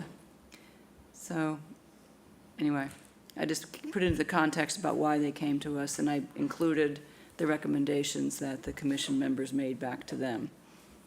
So, just so it's. Thank you. Yeah. I'm sure it's totally accurate. You can take a look, make any changes. All right, well, we have, Can I ask a question? Did you go out to Northgate? No, sorry. I meant to do that. I will go out, I swear. It's on my whiteboard. Yeah, and it hasn't changed since the last meeting, so it's not like anything's been done, so. Okay. I'm just curious, thoughts? do you have different colors on the whiteboard? Well, I have 4 whiteboards, so I have different categories for each whiteboard, which actually do usually go by color. Okay. We have to vote in a minute. Oh, that's correct. That's correct. Yes, let's do that. Both together. Oh, yeah. Make a motion that we approve the minutes for June 22nd, 2022, and April 20th, 2022. Latin second. Roll call vote. Cheryl. Abstain. Oh, that's right. Very good. Bob. Aye. Janet. Aye. Karen. Aye. Elise. Aye. I vote aye. We seem to be off the air. No. Nope, not Oh, necessarily. just off the platform. Oh, we are? Oh, Yeah. Yeah, we're just not being shown. okay. Okay. Just because, We're good, as long as we don't have okay, a- Oh, there we, we're back. thank you. It was just a minute. We're, so we, We're oh, that done. was that the minutes or adjourned? That was the minutes. Okay, sorry. Well, One more item. Make a motion to adjourn. Latin second. Roll call vote. Cheryl. Aye. How do you vote? Bob. Aye. Aye. Aye. Aaron. Aye. I vote aye. Oh, thank you all. Wow, that's the closest we've come to our. Yeah, I figured it was, I actually thought it'd be close, and it was. We're getting busier. Here we are. Yeah, we have a busy one coming up.